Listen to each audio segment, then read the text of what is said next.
Welcome to No Club, the podcast that's like a book club for people who don't think that books reward them enough for being good at them. I'm Chad Ruthermond. And I'm Andy Kinnick. And today, we're going to be talking about Elden Ring, a game that was developed by From Software, published by Bandai Namco, and was released in 2022 for Windows, PS4, PS5, Xbox One, and the Xbox Series X/S. But first, if you give us a like or a rating, it would be greatly appreciated. Hell yeah, it sure would. I don't know why I'm trying to add on to that these days. Elden Ring is an open-world action RPG, and I would like to begin this podcast with some final thoughts. Your opening thoughts? My opening thoughts are some of the things that I would normally save for the very end. And that is, this is potentially my favorite blind playthrough of a video game ever of all time. I think going into this not knowing anything at all about it beyond what was shown in the first trailer for it, I had an incredibly good time. If first impressions were the only things that mattered, this would be the best game ever made. And it isn't, and I think that there are things that we can talk about and get more into. But if you haven't played this game and you have any intention whatsoever of doing so, do not listen to this or watch any other content if you've managed to avoid it for the last month. Because the blind experience of this game is special in a way that, since I've now played through the game a second time, it's not the same when you know what's going on. Yeah, and I would advocate that for all games if possible, personally. Yeah, like anything that you know you're gonna... I'm sorry. That's all right. Anyway, you were saying about the blind playthrough. Oh, yeah. I just wanted to get that in at the beginning. Because, yeah, while we do advocate for playing games, like letting the game speak for itself rather than other people speaking for it, I do think that, like, I've played games that I've heard lots about, and they still have, like, things that are a very, like, purely mechanical experience, and Souls-like games have a tendency to be that way, but this one doubles down on a lot of the things that make this series as a whole, like this conjoined series, kind of special, and that is that discovery and exploration thing. A lot of people are still finding stuff out about the old games as well, and it's always like new and interesting to do that kind of a thing. So that's all I really wanted to get out there. I second that. I feel like we have the culture right now is to just know everything about something before it even comes out. So I'm definitely a proponent of go in knowing as little as possible. Like, once you feel sold, stop watching trailers and stuff. Once you feel dark souled. Yeah, once you feel dark souled on a game. That's what I say. But you do you. I think maybe just to give a little bit more time for people who might not have gotten the fuck out yet, I think a good place to start with this is one of the most approachable games that From Software, I think, has made. And if you had asked me on the 27th, 2 days after the game came out, I probably would have said this feels like it might be the easiest game that they've made. But if you ask me now, I don't know exactly how to define any of this anymore. Oh, yeah. I think that stuff you always hear if you like listen to reviews or just listen to people talk about these games, because there's no shortage of it. The difficulty is always a weird thing to talk about because it's so like dependent on like which one you played first and how many, et cetera. It's like your own personal experience. Yeah. But yeah, I feel like I agree this one is the most accessible to new people, because I think all of the games have had at least a little bit of this where, like, if you're having trouble with something, you can always leave and go do something else. But because it's an open world, there's just so much more of that. So it's a lot easier to just, like, fuck off from whatever is giving you grief and just go do other stuff. Like, there's so much other stuff to do. You could probably never come back to that thing that you were stuck on and be fine. Yeah. It's really strange because, like, even at the end of the game, like, when I was up against the final boss, I easily had another 30 hours of stuff I could have been doing. And just did it after the final boss. But, like, it was always there. Like, there was lots of stuff that I could have gone to do that I just chose whether I wanted to in the moment, you know? Yeah, when I was playing the original Dark Souls, I remember I got up to Ornstein and Smo and hit that wall really hard, like a lot of people do. And, like, I went and probably did play, like, 20 more hours of stuff I hadn't done before I went back and fought them some more. But, like, it was much less obvious. Like, it's harder to find that stuff in the older games. Yeah, because a lot of it is, like, the optional content in a previous Dark Souls or Bloodborne game is hidden, essentially. Like, the main path is usually pretty apparent. Shoutouts to Dark Souls 1 for not doing that. Where some people just get stuck in the catacombs for 10 hours before they move on with the game. It's not signposted. Yeah, but it's a lot harder to go back and find stuff because a lot of that stuff wasn't meant to be found immediately, so you don't know that you're missing it. In Elden Ring, it's like you have this big map and you look at it and you're like, well, I know I've been to here and here, but there's all this that I haven't gone into at all. And so there is hidden content in the same way that the older Souls games had. But it's just as hidden, but it feels like a drop in the bucket compared to the non-hidden content you could be going after as well. Right. So it is just swimming with stuff to do.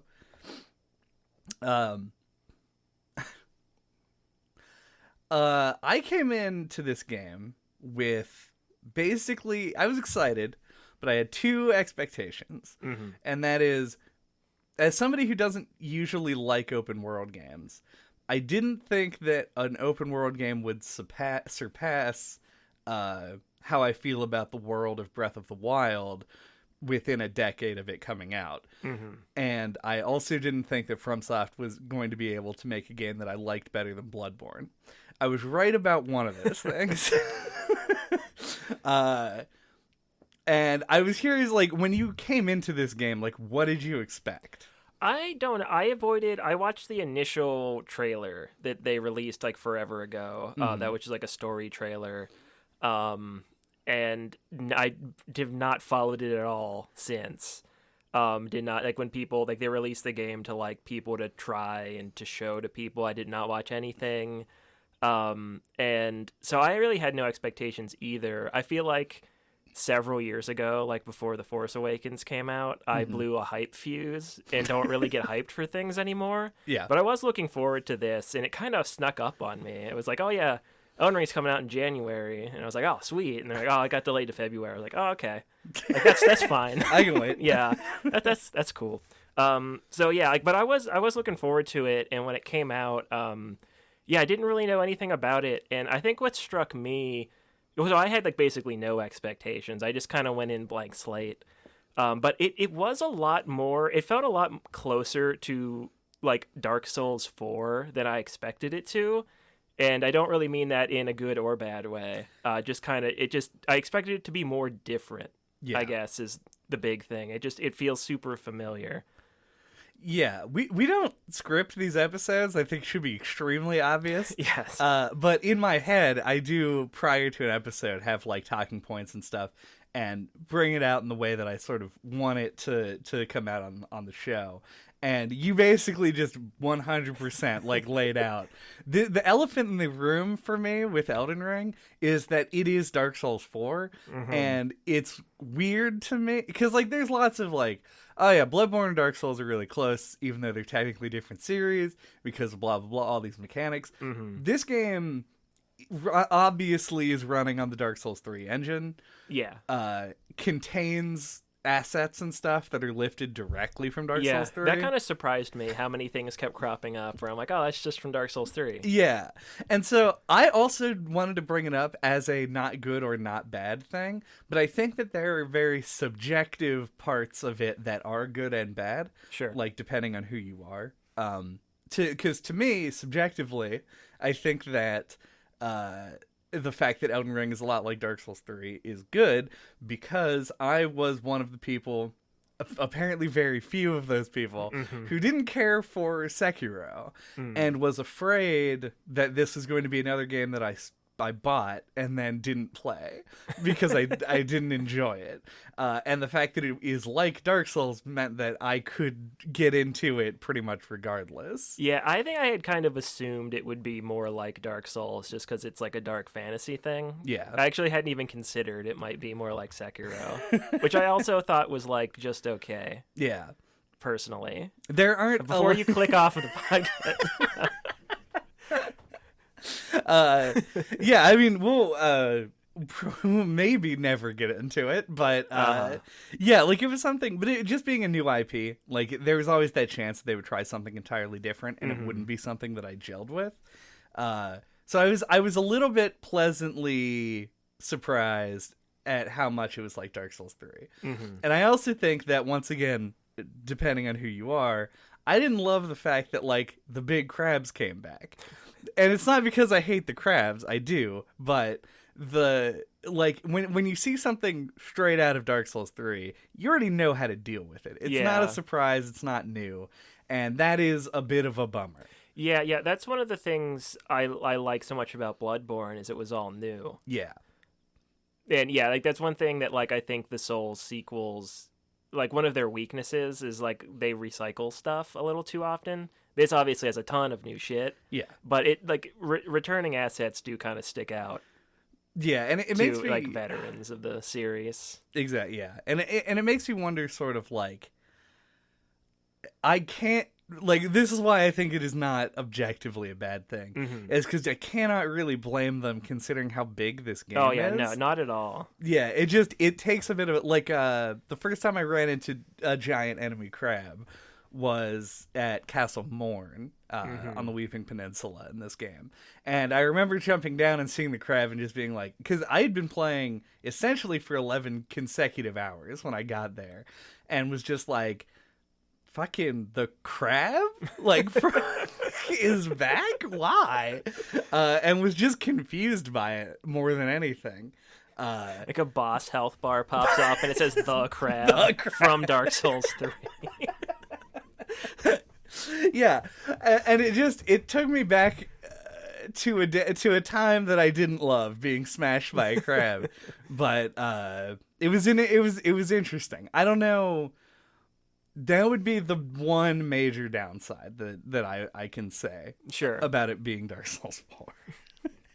Yeah, it stood out to me early, like with like the dog enemies. I'm like, yep, here we go.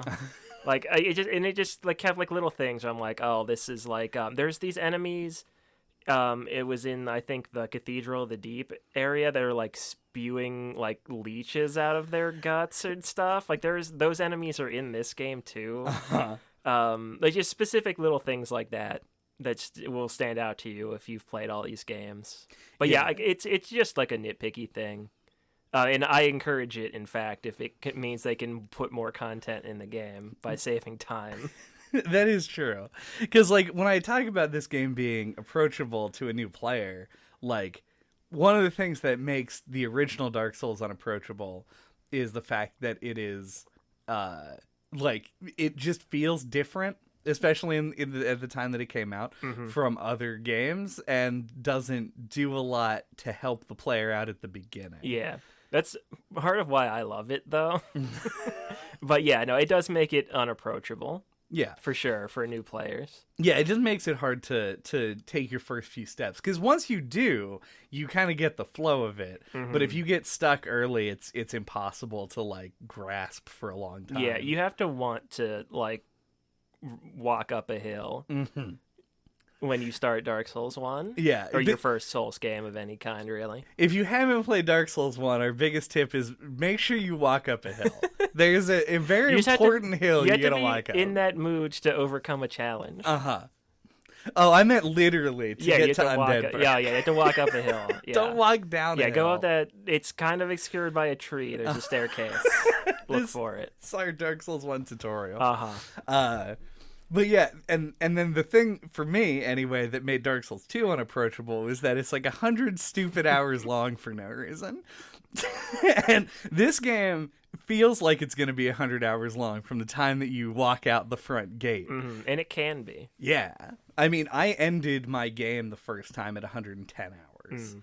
I think for me it was around 80, but I tried to finish it quick for this. Yeah. So I've continued to play it. And will easily surpass 100 hours, so... I would actually be surprised if you haven't already surpassed 100 hours. I think I'm like probably about 90 right now. Mm.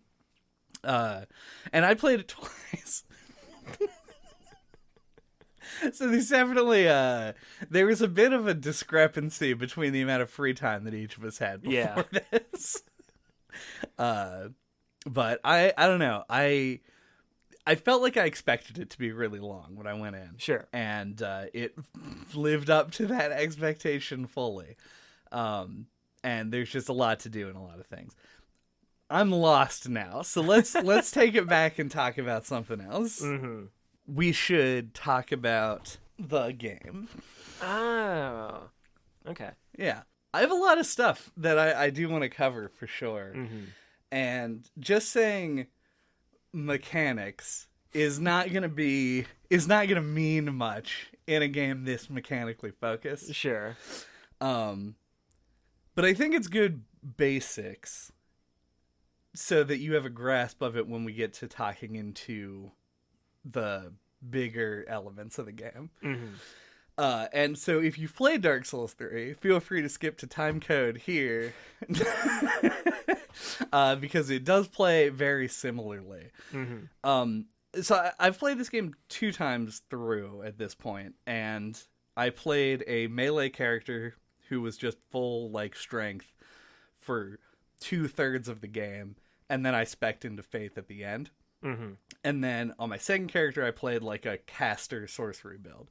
I wanted to go into these so that I could get a feel for the melee weapons, for the new spells in both of those classes, I guess. Mm-hmm.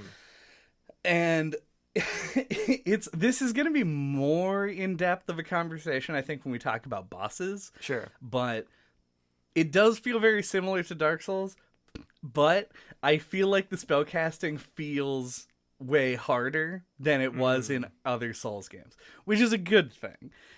Because I think that a lot of people were like, oh, just hit the easy button, cast a fucking soul spear, a fart missile. Right. And in this game, it feels a lot more like fucking run all the way as fast as you can, and then shoot off a single projectile, and then run the fuck away over and over again. It's a lot of sprinting when you're playing a ranged class in this. Yeah, I've never really messed with the magic in any of these games. I've never really cared for it, and that was the same in this game. I didn't try it out. Yeah, I mean, and that's fair. I think that there is certain I am also more of a let's just get the biggest weapon I can find and swing it around. Which is why my first playthrough on any of these games is usually going to be, with the exception of Dark Souls 1 itself, when I had no fucking idea what I was doing. I played an int class, but every other game that I've played, the first time I've played through it, I just get a big sword, and I run around and I hit people with it. Right. One thing that's interesting about the combat mechanics in this game, and you can fucking back me up on this. Sure. I basically never equip a shield in a Dark Souls game. I get a big sword, I usually two-hand it, and then I put a bunch of points in endurance and vitality, and I roll around, and I go, don't hit me, uh-oh. And then I swing the sword.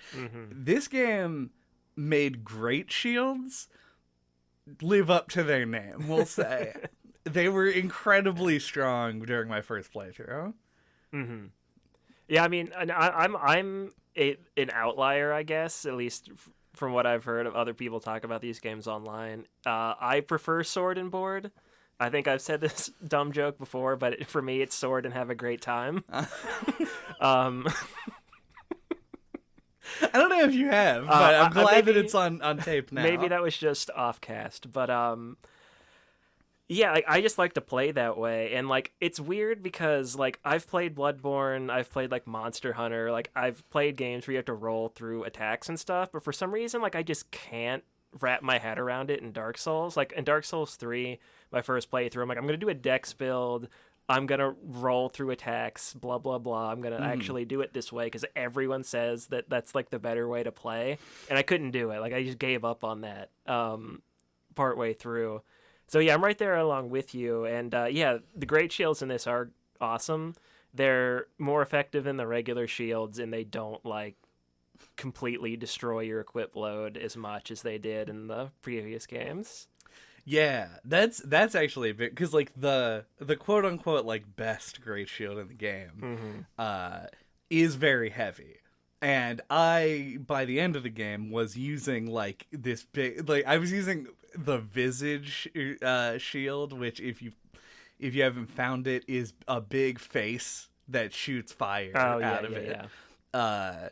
And it weighs like 1 billion pounds. But it's so unnecessary to even go that far, because we were both using the golden shield at some point, which is fairly light, has 100% fizz block, and just like, fuck, you just hold that shit up and nothing gets through. And it was extremely weird to me playing with a shield for a while, because it's just not my usual play style, I guess. But this game really sold me on it in a way. And I was afraid when I got to my second playthrough that some of the bosses that I was just blocking were going to completely fuck me up in the second on the second time through. And fortunately, that was mostly not the case, with a few exceptions. But yeah, so I thought that the people. I've been online a lot with this game. And the people who talk about strength being weak in this game are not playing with a great shield. I think that's the problem. I also did a strength build with a great shield. Yeah. It can also attest to it. Yeah, I just, the strength build was, I mean, it was my first playthrough, so I'm going to be a little bit biased on it. Way more fun in like every way than the latter playthrough. Join the dark side. The sword in great time side. Exactly. Yeah, but you're a lot more mobile with it. Like, I feel like in the older games, you were kind of just like a walking wall. If you had a great shield, in this one, you can like more freely run around and stuff, which just makes it much more appealing. I think we'll touch on some other stuff as we proceed. Sure. As far as like basic combat stuff goes. But I think, okay, let's talk about this game and exploration and open world mechanics generally. Because I'm surprised at how well I think the Soulsborne mechanics work in an open world. You can make the argument that other Dark Souls games were open world, particularly the first one. It's like a different structure. Yeah. Yeah, it's not really like an open world, like the open world sandbox kind of design. Yeah, I think sandbox versus like non-linear, you're like two worlds of open world, where in Dark Souls you could do a lot of different things in a lot of different orders, and in Elden Ring it is just like fucking find something to do. Right. And I think that a lot of the stuff that is unique to the Dark Souls formula, the messages, the like the Estus system, all of these, like, and the bonfires, obviously that's more generalized at this point, I think lend themselves really well to this open world design in a way that I was kind of surprised by. Yeah, it I think it works really well. I think in a similar way to like Breath of the Wild, it's most of its content revolves around just like combat and exploration, and those kind of things I think are easier to fill an open world with. Like a lot of other open world games will have like stories and quest lines and towns and NPCs and like lots of other stuff going on, and like certain ones will like feel a need to like try and inject some more unique content in there, and like with this it feels more like it's just like the regular kind of Souls content just like peppered around, and it really just doesn't need anything else. Yeah. It's almost shocking in like, when I said that I didn't think that a game would make me feel the same way as Breath of the Wild's open world. This is the thing. This is the one comparison I think I can make to Breath of the Wild, is that it feels like this game has a ton of authored content, but a lot of it is combat based. Yeah. But that's what these games do well. Yeah, I think the best way to describe it is like, it feels like everything's content. Like, if you're playing something like The Witcher 3, which is a great game in its own right, but like, there's a lot of like, I'm writing in between like spots of interest, or like, you know, like there's a lot of like, I talked to this guy, now I have to ride over here to this exclamation point to talk to that guy to do something. Right. Whereas like in something like Breath of the Wild and this, you're just always doing something. Right.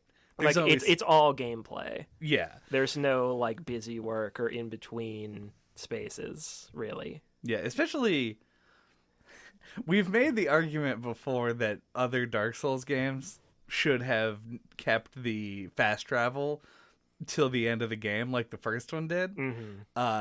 This game probably, I won't make that argument.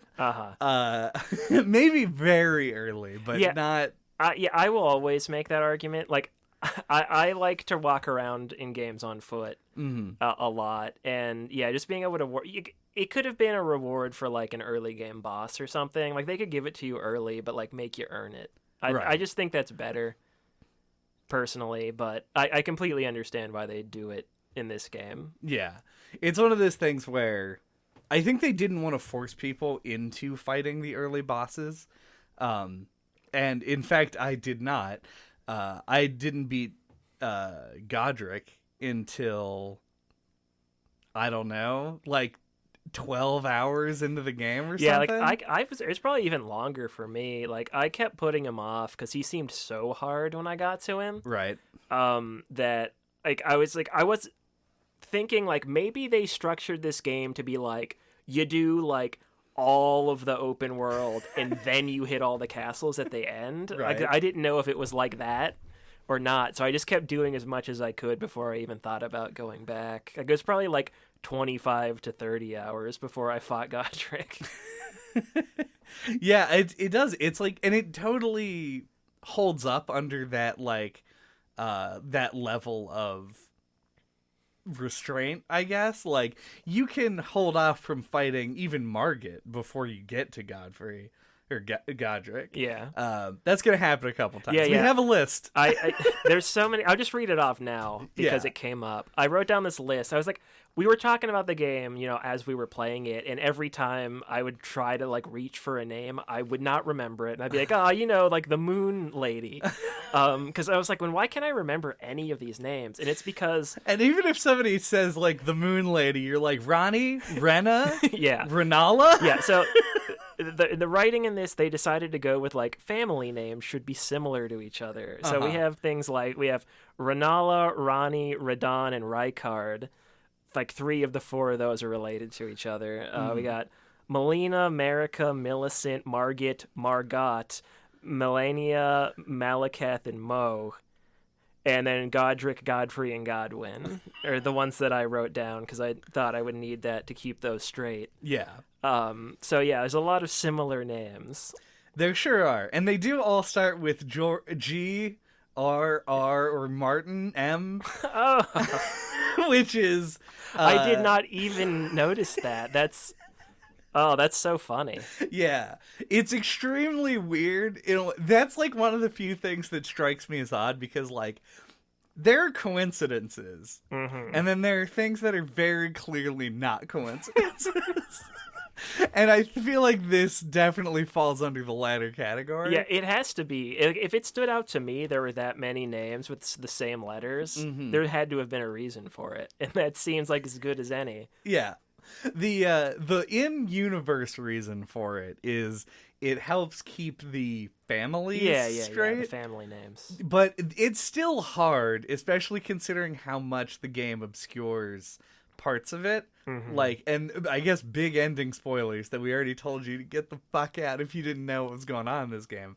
But the final boss, Radagon, right, is Marika. They're the same entity, but the androgynous final boss. Yeah, but as of right now, I don't know if that was always the case or if they merged at some point. Yeah, my completely baseless speculation, or like it's just how it kind of came off to me, is I think Marika was a woman originally, and then whatever happened with the Elden Ring that made her go inside the tree, like I think she merged with like another like entity or whatever to create, like maybe the Elden Beast itself. Right. Or something. I think this is because I played with Miracles my first it felt like playthrough. a two people merged into one kind of thing to me. Yeah, I agree. I think that if I went by my gut feeling, I think they were two people who became a single entity at some point.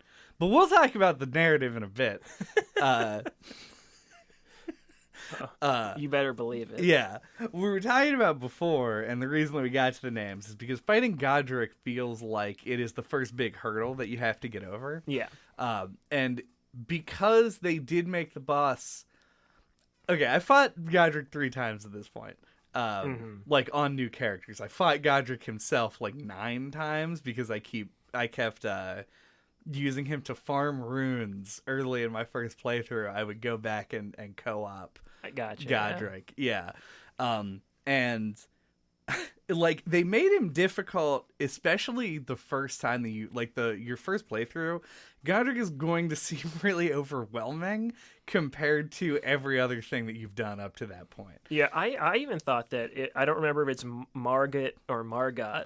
Margot's the first. Fight. Yeah, okay. Yeah. Margot with an O? With the I. With the I. So Margit. Yes. This is why I wrote these down. Yeah, Margot the Fell Omen. Yeah, like I thought even he was really hard because like the game leads you up to the castle to start, and then he's supposed to kick your ass to make you like go turn around and explore the open world. Yeah, you have to put your foolish ambitions to rest. But both him and Godric are like really aggressive. In a way that, like, I don't know, almost off-puttingly so. Kind of like what's his name? Eudix Gundyr or whatever in Dark Souls 3. Like, they just really smack you in the face right up top. Yeah. And this game, because I guess they just go back and forth with this, does begin with a boss that you are supposed to die to. Or rather, if you die to it, you still progress. Yeah. And it's like... It is like every other game, but I remember getting to there and being like, okay, maybe this is a sign that this game is going to be a little bit like more forgiving. And I don't know if that panned out or not, because I do feel like Margit was very difficult when you first encounter him. Because I think I fucking ran into his arena at level like 15. It was like, hey, what's up, dude? And he was like, poke dead. Yeah. Here's my weapon that does damage through your shield on the first boss. Yeah. Oh, yeah, the fucking... Welcome to Elden Ring. Dagger, yeah. So, that is tough. For sure. But it does get you to go out and explore and pick up some other stuff. I am surprised at seemingly the number of people who have had an abysmally difficult time on Margit. Oh yeah. And have gone on to do like all kinds of other shit, and like I really think that like Margit is designed to be fought at level like 25, 30 in that zone. And yeah, on my first playthrough, I fought him around that. But then I was like 20 levels over leveled before I got to Godric. Because it was just like, after him, I was like, I just got to go do all this other stuff real fast. And Godric's like dungeon area. Stormfell Castle or whatever. Yeah. Took me a million years to get through for some reason. I think because I was low level, but also because I just like... was going all over the place. Like, die to a bird. That's cool. I like ran around on the roofs for like half an hour. I was just like, what's up here? More birds. Look at that. Surprise, surprise. And so even in like I think they call them legacy dungeons. Yeah. Even inside of those, I found that there was a lot to do and explore beyond go forward past the enemies and get to the boss. Yeah. I want to shout out the message mechanic, though, real fast. Sure. Because I think it is something that should just start being implemented into all open world games. maybe not all. I think there's some that are more distinctly designed with like to guide a player's eye and not be like truly just a very realistic environment in the way that this game kind of is. But there are tons of fucking things that I would have just run right by on a horse without a message being like, hey, go left. And I'm like, what? What's left? Oh, like a whole dungeon? Like, that's fucking sick, and I love it. Thank you, guy. Rated good. I have really mixed feelings on the messages. My feelings on them are kind of like, I kind of hate the mechanic when the games are brand new and there's a million of them everywhere, but kind of love it a lot if you're playing it when the game's like 3 years old and there aren't as many. Like, I remember, especially, I think it was worst in, like, Dark Souls 3, like, playing that right when it came out. Like, every boss, it was like a carpet of fucking summon signs in front of the boss door. Like, they were just fucking everywhere. I think, yeah, it's not as bad in this one, and it makes a lot more sense in an open world game, but, like, 99% of them are dumb. Oh, yeah. And, yeah, it's, like, such a small percentage are actually helpful, in my experience. And then, like, so I just end up kind of tuning them out and do miss lots of stuff. I read them only occasionally, like when they stand out to me for one reason or another. Yeah. The definitely the downside of the message mechanic is that the cat is out of the bag at this phase of the game, where in Dark Souls, in Demon Souls, when you left a message, could you leave a message? I forgot. Yeah, and they almost always said sticky white stuff, because that was something you could write in Demon Souls, yeah. Of course. Yeah, but long before we had Tri-Seed. Yeah. But you would write a message, you'd see a message, and you'd, like, look at it, and it would be like, blah, blah, blah, do this thing. But then on occasion, rarely, you would open a message, and it would say, like, try jumping next to a cliff. And in your first Souls game, you might try jumping. Definitely a possibility. We are beyond that as a community. I think that everybody knows most messages telling you to do a thing are lying. And very few of them are trying to actually help you. And I love that there is the idea that you're, like, reading messages from other people and you have to determine, using some of your own common sense, whether or not the thing that it's telling you is genuine. Because it isn't a developer message, it's just left by a random guy. And I read these, but there's just, now it's like 1,000,000 to 1. There'll be one message that's like, try left, and then 100 messages that are like, liar ahead. Yeah. And I'm like, I don't give a shit if this guy is lying to me about there being a secret passage or whatever. Like, I'm more annoyed by the people who are trying to be benevolent and call out the people who are lying. It's just so many of the messages are utterly worthless. But I gotta read all of them. Yeah, there's too many Big Brother types. Yeah, trying to look out for you, tell you about the liars. That guy's lying. Like I said, I told you this before, but like because this was a problem, quote unquote, in Bloodborne as well, in the Chalice dungeons, because in the Chalice dungeons there were illusory walls where there weren't any in the main game, and so tons of people being like, hey, try attacking this wall. And then people would be like, oh, the liar ahead can't attack this wall. You're not saving anybody any time. And eventually it takes more time to read a message than to try rolling into the wall. Exactly. So eventually I just kind of like started ignoring it, whatever. It kind of faded into the background. In this game, there were so many liar ahead messages that I just started putting really uplifting messages in front of them. Because as soon as the person who writes the message that says, try secret passage, logs off, the message goes away and doesn't come back until they log back on. So there are tons of messages that say liar ahead with nothing in front of them. So I would just go in front of it and say, like, you can do this. And they're like, liar ahead. I'm like, haha, get fucked. Now you look like an asshole. That was a big thing on messages, but I really just wanted to say I like that they pointed out when there was a cave. Yeah, for sure.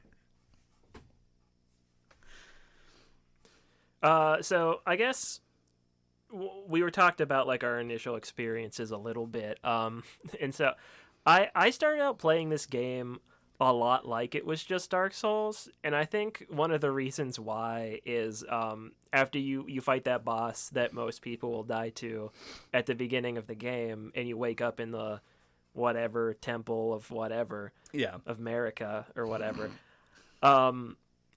I walked right past that ghost who's sitting in the chair that like points out that there's like a cliff that you can jump down. I was like, walk right past it, talk to him. I'm like, oh, that's probably like an area to come back to later. And then just kept walking and left the building. Don't know why I thought that, and it just made so much sense in my head that that would be like an area to come back to. Then came back to it probably like 50 hours into the game. And went down there, and it's the tutorial area, and I was like, oh.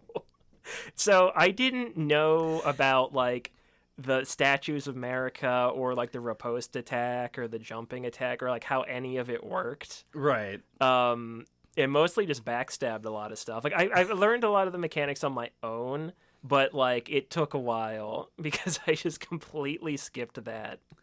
That makes a lot of sense. And was shocked when I came back and it was a tutorial area somehow. It's also extremely weird. I didn't realize that you could go back. I'm sure that if I thought about it for even a second, I would have come up with that conclusion. Yeah, I don't know why. It just like it felt so clear in my mind. Like it was like a thing that if I went down there, I'd get killed by like a super like it would be like the catacombs in the first game. Right. Like I go in there and just get bodied by something that was like really high level. Is how that read to me. Right. Yeah, I don't remember what the ghost says, but it should say something like, if you're new to Dark Souls, roll on down. Yeah. Take the plunge. I should have just checked it out, but I didn't. Yeah. That's very much like also kind of indicative of the way that I played this game is like, I looked at the door in front of me and said, fuck you, door, and did a dive roll into that big hole. Yeah, I'm usually not like that, though. Mm-hmm. Like, I usually, like, especially, I think we talked about this on Breath of the Wild, but, like, I usually, like, in games like this that are really open, like to, like, follow the breadcrumb trail at the beginning, because it usually points out how the game works to you. Yeah. But in this one, I don't know why. I just so confidently walked right past that, like, obliviously. Yeah. Yeah, I actually wanted to... I'm glad that you brought this up because one of my main takeaways from the very beginning of this game is I was surprised at how naturally I felt like I was using the new mechanics. Specifically, and part of the reason why Great Shields are so great in this game is that guard counter move. Yeah. Finally, fighting with a Great Shield looks cool as well. You block a thing... and you press the R2 button and you get this big wind up, makes a cool noise, and you're likely to stagger opponents, which is another new thing. And also jump attacks build up the stagger meter faster as well. So I found myself very quickly getting into a flow where it's like this type of enemy, like I would have a strategy, you know, like somebody would attack me, you block it, you guard counter, you get around them, do a jump attack to approach, that kind of a thing where you just kind of have to judge what to do. And you had a lot of tools at your disposal, and I didn't feel like I was being forced into using them. Mm-hmm. I felt like I wanted to use them. Like there were clear opportunities for me to use the new mechanics in a way that it honestly might feel weird going back to older games now where I don't have the jump attack and don't have guard counters. Yeah. I agree once I finally started using them. Yeah, like the jump attack is great. And I find myself like mostly using jump attacks like on bosses and stuff. But yeah, and the guard counter is great too. Yeah. Now it's just nice because like they both feel just as satisfying as the backstab, and so now instead of like strafing around everything and trying to stab it in the back, you have two other options like of like satisfying big damage things to do. in addition to like your regular attacks. Like they slot in nice. And they feel almost tailor-made for big weapon strength builds. Yeah, it's nice to be able to like counterattack quickly. Yeah. I just don't get all of the people saying the strength is too weak at this point. Yeah, I mean, join the club. We've got jackets. Okay. Because I've always been a strength build guy. Yeah. And everyone dumps all over playing with the shield always, so. That's true. Yeah, but now people are saying like, oh, strength doesn't do enough or whatever. Like it doesn't do enough damage to justify it's slow. But fuck you. Get a big shield. Block, do the guard counter, jump attack. Jumping attack. I just say it's so different from how like the community seems to play the game. It's true, yeah. Cause yeah, I don't know. Like these new mechanics. One mechanic that I don't know how I feel about, that does tie into the exploration a bit as well, is horse. Torrent the horse. I do have that in the notes to talk about the horse. We got to talk about that horse. Because as I said a little while ago, I like just walking around in games. I might be in the minority that likes to walk around and not warp and stuff, or like ride a horse, or I just kind of like to walk around and explore. But so yeah, I didn't ride Torrent much at all in the early game. Like I feel like when I was just explore like that very early just exploration, setting out, figuring out how big the world is, blah blah blah, like your Limgrave and Liurnia or whatever it's called, exploration. It was like mostly just me walking around, and then like once I started using Torrent, like I did enjoy riding him. He's really good for certain bosses, and he has that thing. I don't know why more games with horses don't make them spirit horses, because in Darksiders 2 you have a horse, and you summon him out of thin air the exact same way, where you just run, you whistle for him, and you jump up and he materializes under you, and same thing. So it's like a seamless get on and off your horse whenever mechanic. I was like, thumbs up for that. Yeah. But yeah, one thing that really put me off of it, though, is how if like something kills Torrent while you're on him, you can take a bunch of damage too. Oh, sure. Like there were times when like there was this one boss, it was like a tree sentinel knight that's on a big horse or whatever outside of the capital. Like you have to go around the back of it, and he's like, the draconic tree sentinel. Yes, the draconic tree sentinel. I remember trying to fight him on Torrent, and then and it worked really well until he used his lightning moves. Yep. And then if one of those hit him, he died, and then it would hit me, and it would kill me. Like if I took that attack off the horse, it would do like maybe a third of my health bar. But if I got hit while on the horse, it one hit kill me, and that feels so bad. Yeah, it is weird. But it made me good at getting on and off the horse quickly. Which is important. There's iframes getting on and off the horse, which is extremely which I learned weird. from that fight, so I guess that might be the point of it. But maybe. That I will say my first time through, it took me a little bit to beat the draconic tree spirit. Yeah, I ended up just fighting him on foot. Yeah, same. But then there's another one near the end of the game. On the stairs? On the stairs. And when he hit me with the lightning move, no matter where the fuck I was, I died instantaneously. It was a one shot every time. That one was much easier for me at that point. Yeah, maybe I do not know as well how it went my first time through, but at least on the mage character, he fucked me up Supremo style, and I died. So yeah, that's horse. The other thing, so I agree with you. I think just dying on him felt weird sometimes. Yes. That's my big note. Dying on the horse feels weird. I think that not to fucking rehash that video on the internet, I think fall damage works strangely with the horse. Oh yeah, shout out Illusory Wall. Yeah. If you like nitty gritty how mechanics work in games kind of content. Yeah, and he did one on the fall damage and how it's calculated, and it's entirely distance based. Yeah. It's how far you start. It's unintuitive. It sure is, especially when you're on the horse, because it feels like that should allow you to fall a greater distance. By video game logic. No horse parachute here. Yeah, you cannot I was very excited about the concept of horse parachute. Or like a horse cement block in this game. Yeah. But yeah, you do. He just dies, and so do you, in a horrible way. And double jumping before you hit the ground, despite the fact that I will always do it, just from some kind of weird muscle memory. It doesn't let you if you fall from a certain height. Like, you lose the ability to do it. But yeah, if you can't, it does feel, if you've played video games, you will definitely try to double jump right before you hit the ground. That just does not work in this one. Which is probably a good thing, because they do want to keep, they use terrain as a way to sort of, like, gate where you can go. Not, like, literally where you can go, but how you can get from place to place. Yeah. They want you to have to circle around. Yeah, the pace of the game that way. Yeah, so you don't just fucking do wild shit all day long. But I don't know. I agree with you from the beginning, though.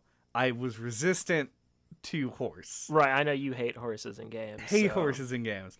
But I also hate doing things slowly. And Torrent is fast, and so I use Torrent. His name might imply. Yes. And honestly, like, I loved how zippy your character feels, and I think that the solution of out of combat stamina drain is fucking genius. Huge, good decision. Yep, you can just run, and it does not affect your stamina at all. Yeah, until something actually attacks you. Yeah. This does, like, it's abusable, quote unquote, in the literal most minor way imaginable, where, like, maybe you get, like, a free attack on one guy. Sure. But it is so not a big deal that this just is the best thing that they did, is make the stamina only drain when you're in combat. And I was really pleased with that. Oh, yeah. It made me think of Final Fantasy 15. When you're running around in the overworld, it does drain your stamina bar, but if you let go of it, I think, or double tap it or something, like right before it hits the bottom, it refills. So you can just keep running infinitely if you do that little thing. Get rid of that. Just let you fucking run around. Yeah. In your big world. But like in Final Fantasy 15, they do give you a car in Elden Ring. Yeah, and a chocobo. And a chocobo. I will say the one thing that I don't... This is like a weird thing, because I've tried many different weapons in this game at this point, and all of them feel like shit garbage on the horse, except for a greatsword. Even colossal greatswords feel so ridiculously sluggish on the horse, and you're just gonna miss shit all the time. Greatswords are like the perfect, like, middle ground. Because of the hitbox? Yeah. It's the whole length of the blade. Yep. And it's like, you get a big area, and it comes out way faster than a colossal sword. And then the smaller weapons is like, why are you even trying? Yeah, it's like, I started out as the hero class, because I wanted to do a melee class, and I was like, I'm always just the knight, so I go something a little bit different. And you start with an axe, so I'm like, I'm going to do an axe playthrough. And so I used both Godric's axe, and then at the end of the game, I used Godfrey's axe. And I found, because Godric's is shorter, it actually worked better on the horse. Godfrey's is so long that you often overshoot what you're trying to hit. So it's like there is a sweet spot of weapon hitbox, I think, that feels good on the horse. Yeah. It's definitely not claws. I can tell you that much. Yeah. Claws are bad on horse, for sure. And honestly, that was the death knell for colossal swords for me. I think at the end of my first playthrough, I was regularly using the black blade as one of my main weapons. But every time I got on a horse, I was like, why is this so fucking slow? So please stop being so slow.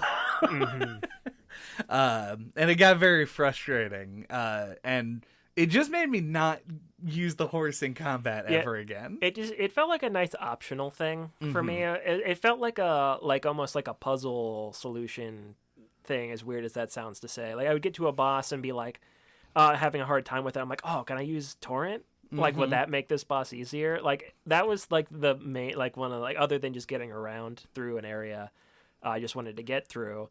That was his main utility. But like second to that, like I thought it seemed like just a thing in your tool belt that like might be useful sometimes, and I kind of liked it in that way. I think we should talk about bosses and stuff after the break, but I want to wrap up the conversation about torrent and talk about one boss briefly. I just want to interject in here real quick before we move on.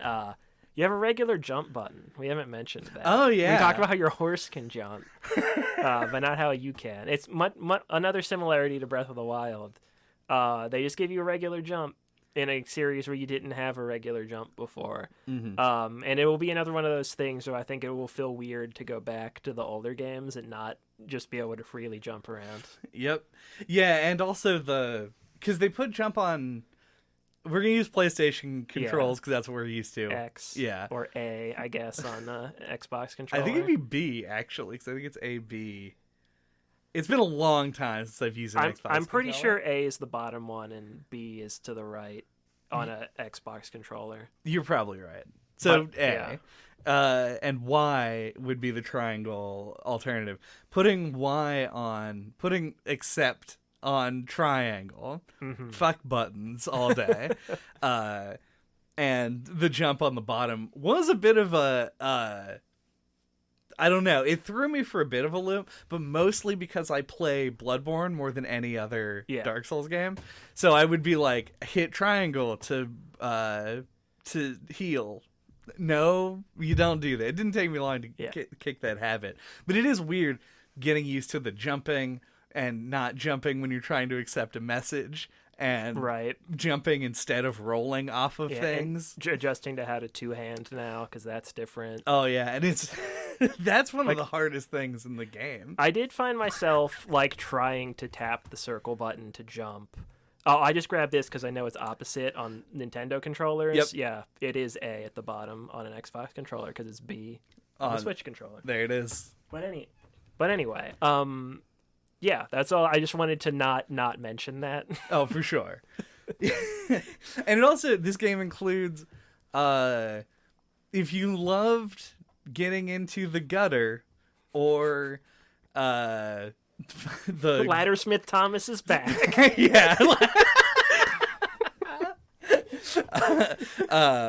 Or jumping down the Great Hollow or whatever other weird platforming shit that was in like Bloodborne, getting to the old Hunter's Workshop. Yeah, this game now just puts big tombstones all over the overworld that you can jump down to give you that falling for a while experience that you so desperately crave. But yeah, no, the one last thing on the horse that I wanted to mention is on the final boss, on the Elden Beast. I felt like the fact that the ride horse flag was turned off is a mistake. Like it's a bug that they haven't patched yet. Because I feel like that boss is so fucking distant from you all the time. I kept wanting to get on the horse. It was like the first thing I tried when I got into the boss arena, as I was like, oh, definitely a horse boss. Then pulled out the horse, and you're just like, oh, don't know what to do. I think I hadn't thought about that, but I think you're definitely onto something. Because that's another thing that feels very Zelda to me. Like, you'd have the more humanoid version of the boss that you would fight as a guy with a weapon, and then it would turn into a big beast, and you'd have to fight it on horseback. Yeah. It's like a classic scene. It is like a classic scene. But I want to get very much in depth about that boss and others after the break. Ooh. Yep. This is gonna be a long one.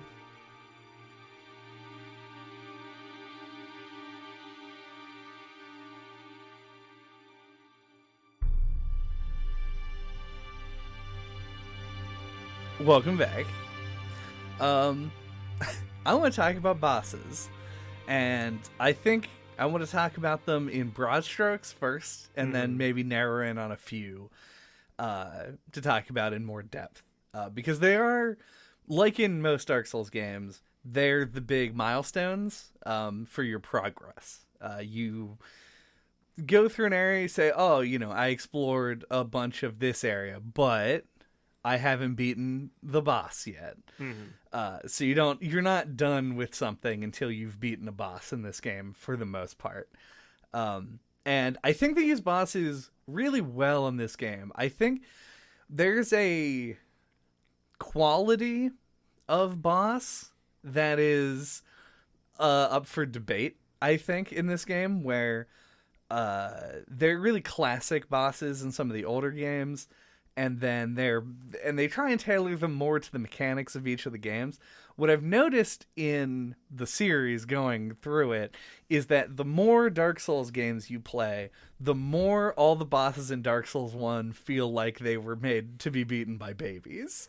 And it's really strange because I remember playing Dark Souls and feeling like every boss was destroying me in every imaginable way. And then you come back to it after beating the other games and you just fucking Taurus Demon, more like a guy who lives in the garbage can. And it's really strange, and you can see the evolution, or depending on how you look at it, the devolution of how bosses have become way faster and rely a lot more on delayed attacks and unpredictable timings. The weird combos are the thing that trip me up the most. Yeah, when you're using your Great Shield, for all sure. of a sudden I'm gonna do 8 attacks in a row that you've never seen before. Ha! Yeah. That is definitely a thing they do, and it gets worse, or at least more frequent, the further into the game that you get. For the most part, I sort of was keeping track of the bosses and how I felt about them as I was playing through, and I think the borderline for me is Malekith / Beast Clergyman, where I feel like that is on the borderline of acceptable for a non-optional boss. On my first character, after beating the game, I took to the internet. I lifted my Google embargo and said, now I can look stuff up. And the first thing I did was look up a list of every boss in the game and beat them all. So I've fought every single boss in this game, including repeat bosses and group bosses. And I genuinely do not know how I feel, because some of these bosses I absolutely adore. I think some of them are some of my favorites in the series. And I am also incredibly disappointed in fighting the same boss, but now 3 of them. That is not my favorite style of thing. And it made me sad to have to do so many times. But I guess that is the price that you pay for having really in-depth side content, is that you just have to start reusing stuff. Yeah. And it or gets, the game will never come out. Yeah. yeah. God, there are so many things that you said. Yeah. I'm going to be monologuing. Oh, it's fine. And I want you to also monologue, so I feel less bad about it. Yeah, it's fine. It's just going to happen on these kinds of episodes. Yeah. But yeah, no, there's a lot there, because I know, like you said, Dark Souls 1 now can seem a little bit weird, and easy, and a little bit janky even at sometimes when you look back at it compared to where the games are now. But yeah, I think that there's definitely a section of the fan base. There's a reason why this happens. You get the people who are like, oh, people say Dark Souls should have an easy mode, and I think it should have a hard mode for series veterans, because these games are too baby easy now. Once you kind of what made the first game so hard, you touched on, I think, in the first half, and a reason why I said I really liked the game, why I'm particularly attached to the first one, is that it felt different than other games at the time. You kind of went into it, you didn't know how it worked, you had to figure every little thing out about it.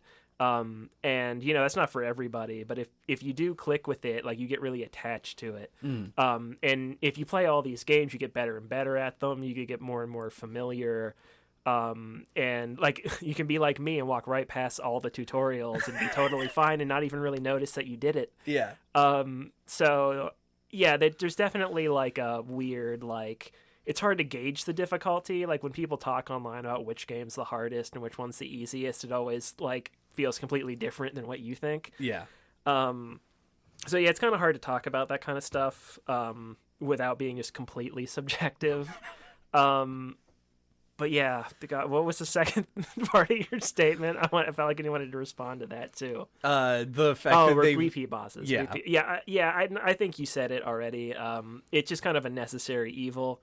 As somebody who didn't go and fight all the bosses in the game, I experienced that a lot less. So if you're just doing kind of a more normal, air quotes, playthrough, that won't be as much of a thing. But you'll definitely see it. I definitely fought those crystal jumping around guys all like of 3 or 4 times. Yep. I did go and find the ones that gave you Scarlet Rot and did beat them. A really good Spirit Ash for that one is the one who's like a cleric lady who will just heal you. Oh yeah, she's really good for that fight. Yeah, I actually we didn't talk about the ashes. No, we will, and also this kind of does play into what you were just saying about like how there are people who are veterans of the series who are always going to be the people who come in and say like, "Oh, you thought that was hard? One try. I beat it with a Rock Band drum set." Yeah. I beat Dark Eater Midir with one hand, first try. The controller wasn't even plugged in. Yeah. Both of us played this game mostly pre-patch, so before 1.03. Just to date this a bit. Yeah, that was recently. Like when they added the merchant icons to the map. Yeah. That would have been nice. Sure would have. I think there's this is the one thing, like, I would like this episode to be relevant to you if you played the game at release or if you played it forever afterward.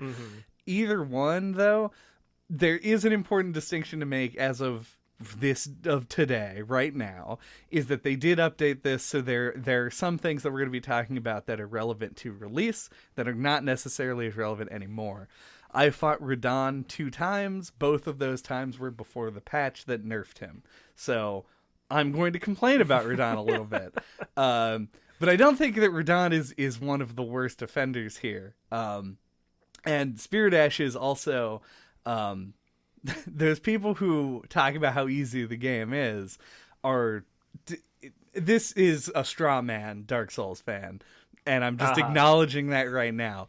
But a hypothetical Dark Souls person who says don't play the game with Spirit Ashes, they're basically summoning, is not us. We definitely are not the people who who coasted through this game with extreme ease, and also you can play this game however the fuck you want to play it, and I don't know why people care. Well, people are prone to being elitists about stuff. Yeah. It's like, it's just the way some people are. But I think it's one of the things, like what you were talking about, is one of the things that's so great about these games is they can be as hard as you want them to be. Like, the difficulty is kind of baked into it. Like, you think the game's too easy, like, you can play level 1 all the way through the game. Like, you don't have to upgrade your weapons.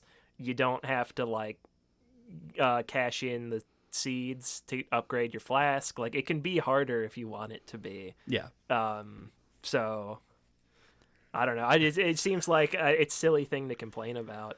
Yeah, and I agree. So, basically, I'm saying anything that you did in this game to make the fights easier or to make them harder. For all the late game bosses, and I'm not ashamed to admit it. It was mostly a time thing. Yeah. Well, I also want to say, I still probably would have done it anyway on some of them. I summoned people on, I think, 3 bosses in this game. One of which was just to see how it worked, because I didn't know. I was interested in the summoning pool. I was like, I don't know what this is. So I summoned a guy in a cave at the very beginning of the game, and we fought the demi-human leaders, the ones that drop the sewing needle, in a cave very early in the game. It was fun. I had a great time with that guy hitting a kind of easy boss and just smashing his brains out. It was a good time to do it. I generally don't summon, but it's mostly for... It's because I'm lazy or impatient, I think maybe is the better word. I don't like to stand around and wait for somebody to put a sign down or in this game connect to somebody. So I'll just fucking run in. Oftentimes I would like pop one of the things, be like, this boss gave me a lot of grief. Let me try and summon a person. And I do the thing and I wait for 10 seconds and I'm like, oh, there's nobody here. And I just run in anyway and then fucking die.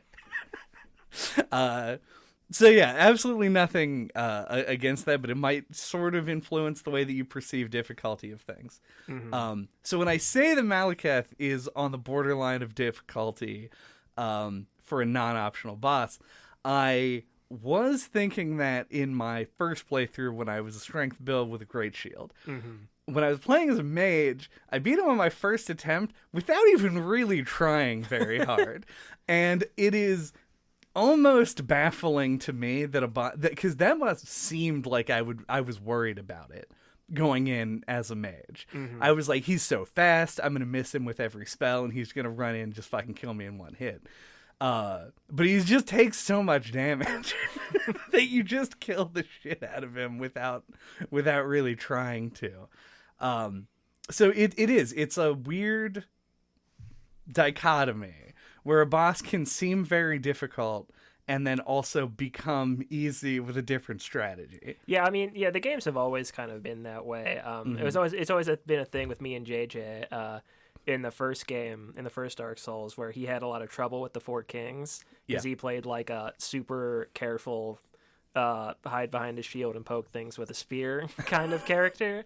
And I played like a tanky knight, and like I beat them maybe like in 2 or 3 tries, and he fucking beat his head against that boss for like ever on it, and like, you know, worried about it his whole playthrough. So yeah, your character can definitely, your build can really affect certain bosses. And this game's no exception. Like I think we probably like fall in like a middle ground where like we're probably more into these games than the average person, but not like super hardcore. Like, I want the game to bust our balls with super hard bosses. So yeah, I also feel similar about Malekith. He seems like a DLC boss that I find too hard and refuse to fight without summoning for it. Yeah. Like I don't know how many tries that would have taken me if I hadn't summoned for it. Yeah, Malekith is he's so much to deal with, and his damage over time on his like big explosion attack is absurd. Like, it deals so much damage, and he moves so fast that it's difficult for you to find a place to go and heal. But this is more specific. I want to talk about it generally because, and I think Malekith emphasizes the 2 big points that I wanted to make here, is one of the things that this game punished me for, as opposed to other Dark Souls games, is I have a tendency to heal directly in the face of the boss. And I think you've actually pointed this out. I don't think I would have ever thought about it. Yeah. Is I take damage to the point where the next attack is going to kill me, and I just drink immediately. I'm like, aha, you can't kill me if I have Estus left. I'll just take one more hit and then I can resume the assault. This game punishes the shit out of you if you do that. Almost every boss reads your heal input and does an attack. And even if you back up, a lot of them will do like a ranged attack or a thrust move. But that is way easier to deal with than when you try and just drink right in front of them and they just smash your fucking head in. So I got dumpstered quite a few times by a boss just hitting me while I was trying to heal, until I learned that you actually have to make space in this game. And then the other thing is, I think I'm the only person in the world, based on what I've read, who just loves to fight a big monster. And Malekith totally falls under that category of being just a big monster, and don't like the human-sized bosses as much. There are exceptions, but for the most part, you give me like a giant thing, and I'm gonna be excited to fight it. Mm-hmm. And I think this game actually does them maybe second best, despite everyone I've heard saying that isn't true. So this might be more personal preference. Mm-hmm. But with only a few exceptions, I thought the giant enemies were done really well in this. Yeah, I don't know if I have that much to say on that. It felt very much in line with the other games for me, where like I feel like the bosses and like the big like beast style enemies are always a mixed bag, and this game's no exception. So fair enough. Don't have strong opinions on it. All right. Are there specific bosses that you want to like highlight as things that you enjoyed or especially hated? I don't know if we should jump into this right away. I do have a note on bosses, but Sure. I guess I will say some. I'll call out a boss first before I do that. I think is it Moog? Was he the one who's the shard bearer? Yeah. And he's got the twin brother. Who's the other one? Moog and Morgott are related, but in the way that they're both omens, right? Which is they're the big spiny boys. The one that I fought last night who has the blood magic. Yeah, that's Moog the... Okay. I thought I read earlier online that the other one who looks just like him is his twin brother. I thought Moog the Omen, or I think is the name of the one that you fight in the underground, underground shunning room or whatever, is like Margit, in that it's like a projection of Moog, Lord of Blood. Okay. I mean, that might be the case. I just thought I read that they were brothers. I could also be pulling that straight out of my ass, so do not take me at face value on that at all. Either way. Take me at ass value on that. There's two of him. And the one who is the blood magic real one, who has the shard, might have been my favorite boss in the game. I really liked that fight. It was one that felt like a more traditional style boss, with like a mechanic, like a unique mechanic where he had the magic that would deal damage to you over time if you stood in it. And it felt just right, like enough of its own unique mechanic without feeling gimmicky, in a way that just, I feel like I did it at a appropriate level where it like wasn't too hard. Like it landed just right for me. I liked it. Yeah.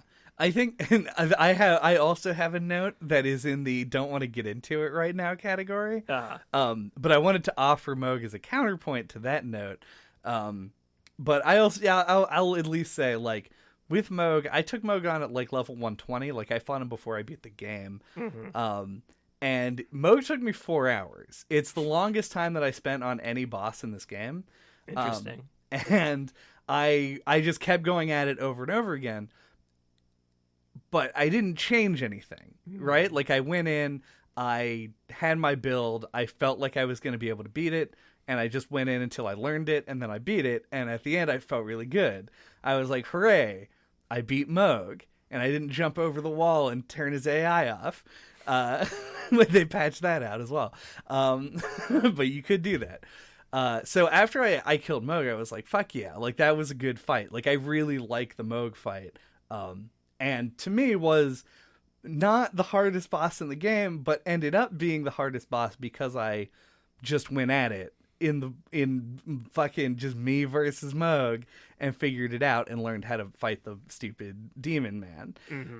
The boss that I was going to offer it as a counterpoint to is Melania, who I think is a harder boss than Moog, but only took me an hour and a half to beat because I respect and changed my build completely for her. And I have a thing that I want to say about Melania. I don't even know if I wanted to go on the podcast or not. I just want to say it. But I think we could circle back to it because there's a point that I want to make a little closer to the end. That'll be more appropriate at that time. Yeah, I like Moog. I think he's good. So my thing my note on bosses that I wanted to talk about is the notion of gimmick bosses in the Souls franchise. As I was alluding to earlier, like, I think all of the games have some of these, some more than others. Like, they have bosses that kind of focus more on like a unique experience or some kind of like, as I said, gimmick. And I think I'm in the minority of people who really like those. Sure. Like I think, like it's like having, it's almost like an album, like where you have like a couple of standout tracks that feel different than the others. Like I think they strengthen the whole for me and like make like the boss lineup feel more memorable. Like I think Dark Souls 3 probably has like mechanically like the best lineup of bosses, but it's also the least memorable in my opinion. Like when I think of Dark Souls 3, I think the first boss I think of is Deacons of the Deep, which is the most gimmicky boss it has. Yeah. And I tend to like bosses like, well, there's Ancient Wyvern. Sure. Oh yeah, that too. That's a good example. Yeah. But I tend to like bosses like something like Gwendolyn or like the Moonlight Butterfly or like something that most people won't put as their favorite. Right. But I was surprised that like most of the main Shardbearer bosses in this are gimmick fights. Like I really liked Renala's. It felt very Demon Souls to me. I liked Radon. I know you hated him, but I loved like having to like summon a bunch of NPCs to like fight him in a big desert on a horse or whatever. It just like felt so unique. And also Rykard, you had to fight him with like a unique weapon, which is also very Demon Soulsy. That you have to like, and he's like a big snake ball man that you just had to jab with this air spear. But yeah, I was surprised that they took that approach. I don't know. It stood out to me. I was surprised that it worked out that way. Yeah. I'm a little upset that you fucking jumped in before I could, because in my top bosses of the game, solidly number like probably 3 or 4 is Rykard. I think Rykard is... People may or may not like the Storm Ruler fights. Yeah. I think that even if you don't like them, you have to agree that Rykard is the best one. Yeah, it's so much better than the giant, or what was his name? Yorm. In 3, yeah. Yorm's machete. Vomit on your sweater already. Rykard appeals to me as a 90s kid who grew up with an 80s brother. Like, it is such a fucking, like, horrible monstrosity of a boss. And the design is, like, stupid. Like, it's cool bordering on stupid. Like, when he pulls the sword out of the snake mouth and it's got, like, a bunch of little bodies on it. Mm-hmm. And he himself is a big face on the neck of a snake that then just, like, limply hangs behind him. It's the kind of thing that you can only do with really good art direction. Yeah. And From Software, thankfully, has that. But yeah, the Rykard fight I thought was fucking amazing. It's probably a little bit too easy. It's pretty easy. But I don't necessarily know that that's the worst thing that could happen to this fucking Teenage Mutant Turtles ass. No, I think it's balanced just right, because you have to use that weapon to fight him, more or less. I don't know if you can fight him without it. You can, but it would be harder. So yeah, like it can't be too hard, or like people would fucking hate that. Yeah. So yeah, no, I think I felt just right to me. It probably took me like 6 to 8 tries. Yeah, I can't.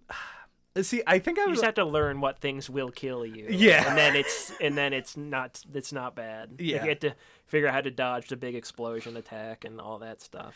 Yeah, I think I came at everything probably a little bit higher level than you, just based on the time I spent on the game. Definitely. Because Rykard, it took me, I think, 3 attempts to beat.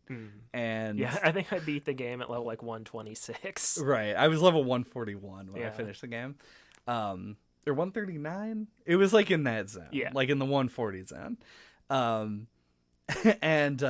I went into Rykard. I think one of the distinct advantages I had is that I had points in mind, and you definitely did not. Yep, I went classic me build, or it's just like put everything in strength, endurance, and health. Yep, and that's all you need. Yep. So I came in with a few more uses of the Serpent Hunter weapon art, which does just stupid damage to him. which is probably why it ended up being a little bit easier. The fight just lasted less time. Yeah, that makes sense. Yeah, but I ended up loving it though. Like, no, it's cool. It's cool. It's so good. It's definitely a highlight. Like, I liked his whole castle. Mm-hmm. Like, I thought that part of the game was really cool. Like, I mean, other parts of the game could be described like this, like where you're like snaking your way up a mountain to a summit. Snaking. Yes, maybe subconsciously intended. But yeah, like, there's something about like that his volcano manor castle, like it just felt really cool and like different from other things in the game. So yeah, it was definitely like a cool part, and it had like illusory walls and stuff. Like it just felt. And it was hard it took me a long time to figure out how to get to it. Oh, yeah. So, yeah, it was like a whole thing, like getting into his castle and doing that whole stretch. It's definitely like a highlight of the game for me. I think this is probably a good enough as time as any, and we'll come back to some of the other bosses that I wanted to highlight, to mention just sort of the level of non-linearity in this game. You expect a lot of it from an open world game, sure. Mm-hmm. But I found that it was very cool that there were so many different ways to approach all of with the exception of the Academy, Raya Lucaria. That to me felt very like, you do this thing and maybe there's a couple of branching paths on the way there, but you always have to go through the front door. You always have to fight the red wolf, and then you have to beat the boss. And it's pretty much a straight shot. I still like that level, but the fact that right from the beginning, with Stormvale Castle, whatever. Yeah, that's what it's called. Cool. You can talk to Gastok, the dude who just stands there and is like, go through this hole in the wall, and you can go through that hole in the wall, and there's like a whole area. You run up the side of the building and there are guys there, and some dudes shoot arrows at you, and he locks you in a room with a big knight, and you take a big lift up a tower, or you tell him fuck off, open the gate, and he opens the gate, and you can just run and like roll past the ballista shots and do like a fucking castle siege to get to essentially the same place. One is just way harder but takes infinitely less time, and then the other one is like the cool sneaky way. Similarly, Radahn's area, Redmane Castle, I know that you found something that just teleports you to where it is. Yeah, so I don't know how this works, and I didn't try Googling it. The information on it probably doesn't exist yet. But because it's not long after the game's been out. But like, I think it depends on like when in the game you go there. It is. Because the guy who's in like the hood with like the multicolored pants. I think his name is like Jaren. Sure, we'll call him Jaren. Yeah.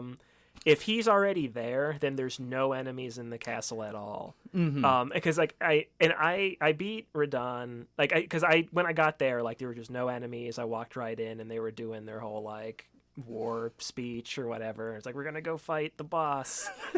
So I just did that, and then I left, and then I was doing what's her name, like Selena, the witch, the one who you like take spells to. Oh yeah, that is at least close to her. Yeah, name. It's something like that. Like, in order to progress her quest line, you have to go back to that castle and talk to Jaren, because he's involved in her quest line. And then after you talk to him, he leaves. So I went and did that, and then I rested at Grace and came out, and then all the enemies were there. Like, it was really weird. It's like, I feel like they need to patch something about this, or like.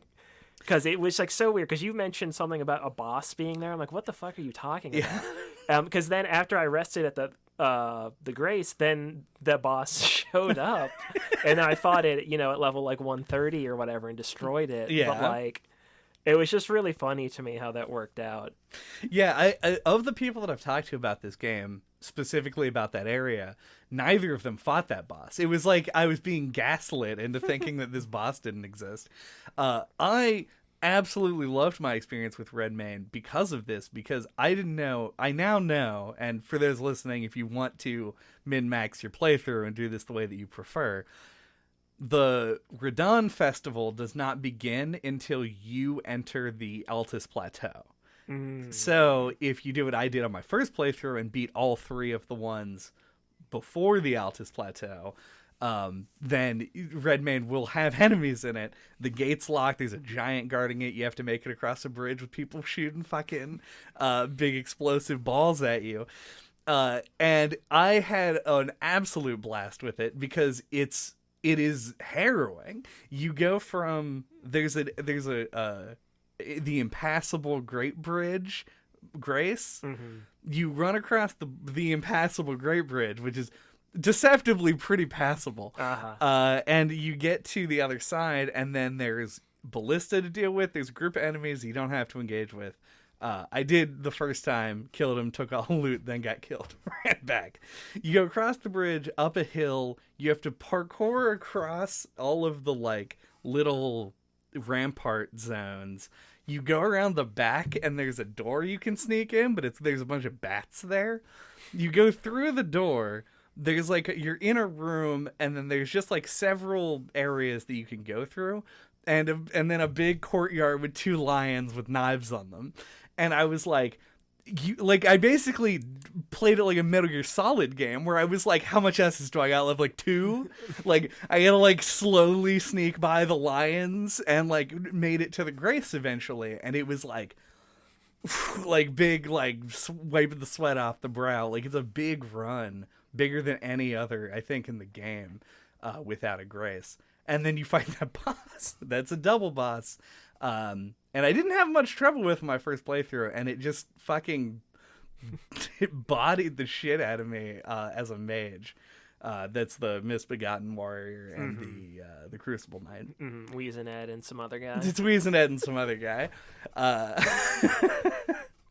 But yeah, I love Redmane pre-Altus, and did it without it on my most current playthrough, and was like, whatever. Yeah, I was actually like kind of disappointed when I warped in there and there was nothing. Yeah. Because like I remember after you told me that you fought a boss when you got there, I like left the courtyard where all the guys are. I'm like walking around looking for a boss. I'm like, where the fuck is this boss? I guess it's not here. I don't know. Yeah. But yeah, like early on in the game, if you go to the lake where the dragon is, the first dragon of many,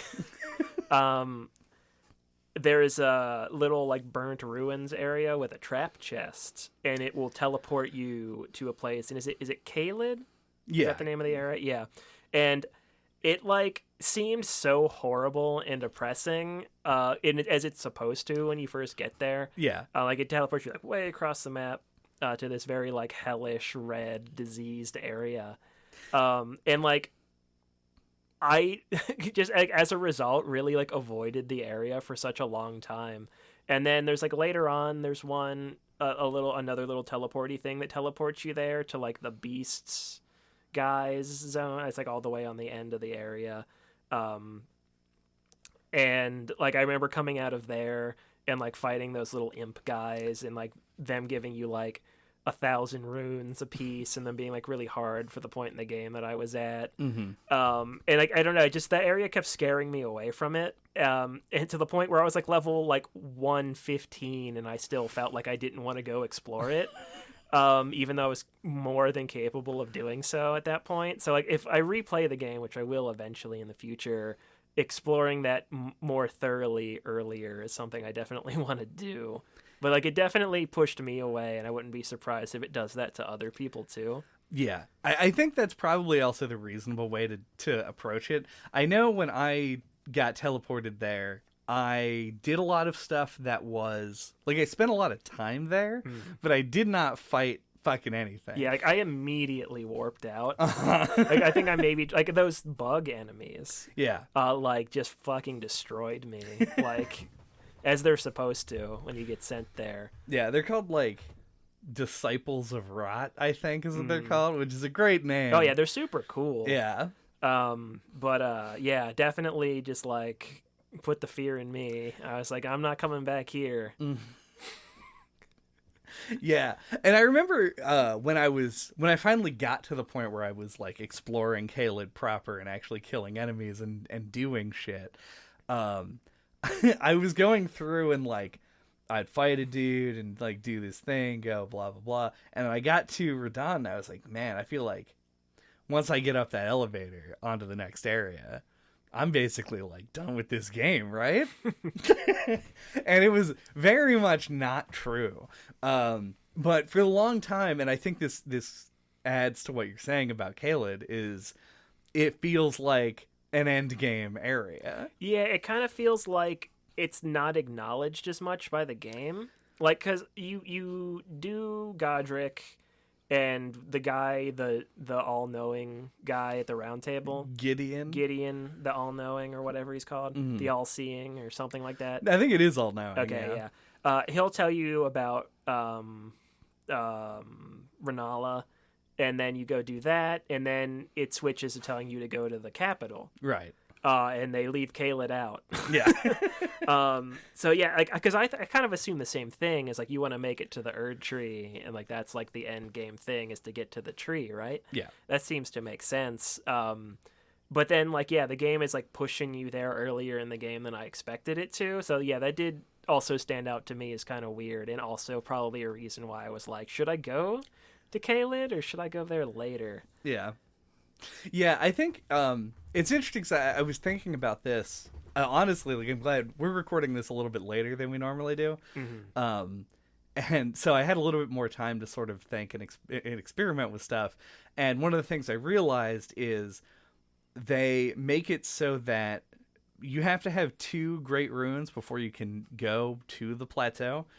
You get like Dark Souls 1 fog gate, like the gold fog over the lift. I'm not exactly. I never actually went prior to being allowed. I didn't either. Yeah, but it does. It prohibits you from going to the plateau before you have 2 runes, and it means because what I was thinking is how few bosses do you have to fight to win this game theoretically. And I was like, oh, well, if you do Radahn, but after the festival, then you only have to fight 1 guy, and then you can skip one of the other 2. And I was like, oh, but wait. So if no matter what order you do them in, you have to beat 2 of Godric, Renala, and Radahn. And most people are going to do Godric, Renala. Yeah. And each of them has a mini boss before it. But if you do those 2, then go to the plateau, then come back for Radahn, he doesn't have a mini boss before it. But if you don't, then he does. Right. So you have to fight 4 bosses to get off the plateau, regardless of the order you do them. And I was like, is that intentional? Is that something they would care about? And the answer seems to be yes to me. That's how I read it. I mean, that feels intentional to me. Yeah. It's just really strange. Too specific not to be. Yeah. I would think. But yeah, God, who would fight Radahn over the other ones? Okay, there are 2 things that this game has revealed that I suck at. And it's flying enemies and projectiles that come from very far away and move slowly. I don't know why, but I am incapable of dodging them. Radahn sucks because of that second one. Actually fighting Radahn, I don't hate. Running up to Radahn, I do hate a lot. Sure. And I died like fucking 12 times to him. Mm-hmm. And I'm normally, with the exception of Moog, because I didn't know what the fuck else to do, I'm not the kind of person who just bangs their head against repeating content until I get it done. Mm-hmm. So I ran against Radahn many times, and then I leveled to 70, and then I went back and I killed him in 2 tries. So I beat him on the sorcerer character at a more reasonable level of like 60, but it still was a boss that I had a ton of trouble with. And I think it's just because I hated running to him so much. Yeah, for me, like, just the set pieciness of it, like, makes up for it to me. Like, him, like, on the dune, as you run at him and he fires arrows and you're summoning your friends. Like, there's just something about it that I just think is really cool. Which, you know me. Yeah. That makes up for a lot in my book. But no, yeah, I mean, it also probably took me about like 10 tries to beat him. Like it's something that like you do have to like figure out how it works, how to like keep summoning the people once they die, and like how to avoid certain attacks, and what's the best way to go about it. Yeah. So it is kind of annoying. Yeah, I will never say that Radahn is not cool. Yeah. The Radahn fight is very cool, but it is just no fun for me. Sure. I think it's mostly because at the time I wasn't using the Great Shield strats. I was using the roll around strats. And his fight he's very hectic because the AI expects you to have 1 million people with you at the time. Yeah. Like a bunch of those spirits. And so I ended up like, I'd roll up to him, and then he would just fucking start flailing like a madman. Sure. And I was like, what do I do? Roll backwards 30 times? No, that isn't the panic rolling is never the answer, but it is the one I chose very often. Yeah. But yeah, I don't know. But beating him opens up Ronnie's quest line, which is very in depth and involves fighting one of the cooler bosses in the game, in my opinion. So it's definitely worth doing. Don't skip Radahn. Yeah. But it is it was a bit of a bummer early on to run into something that I was just not having any fun with when I had been having so much fun leading up to that. No, when you were first complaining about him to me, like the thing that stood out in my head, I was like, I can't believe you went all the way through Caelid that early in the game. It is rough. Yeah. But yeah, because that was just so opposite to my experience. Mm-hmm. So you mentioned the plateau, so I guess I just wanted to kind of bring this up. Yeah. So there's this lift that's supposed to take you up to it, and you get 2 pieces to it.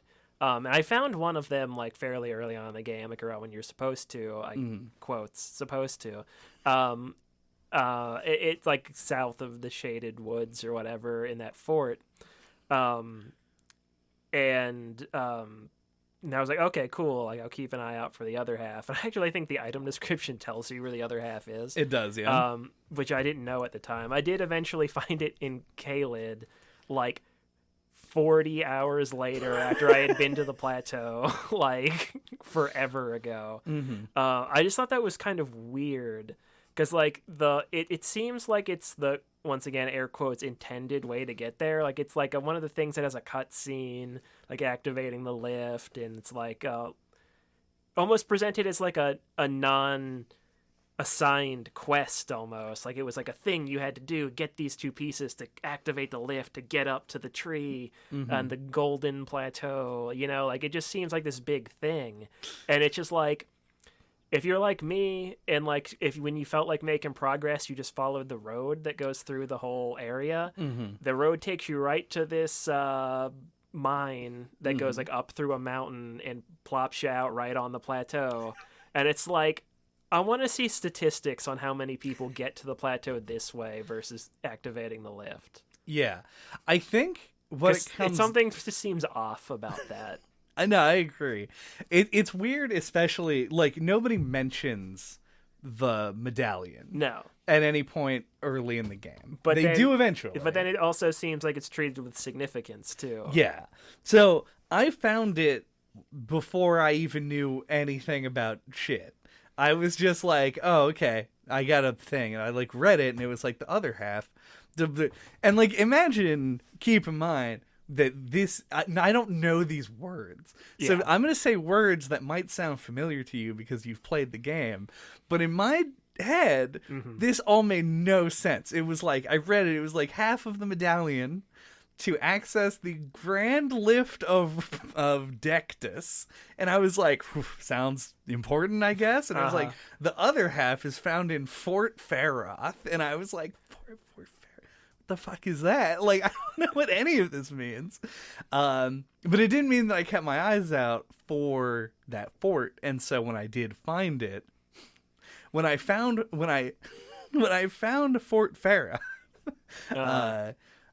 I knew what it was that I had gotten, and I had made it to the Grand Lift because I had explored the Bellum Highway earlier in the game. So I actually did end up going there first. what I noted is that if you're the kind of person who likes to open their map and look at points of interest and go to them, you're going to get there infinitely faster through that cave than you are through the lift, because there's a big conspicuous cave right at the end of the lake. Yeah, I mean, you don't even have to be looking for stuff. Like, it's if you just follow that road out of curiosity to where it goes to, you'll end up at that mine. For sure. And not the glyph. It almost seems like they should have switched the places of the two of them. Yeah, I think it depends on...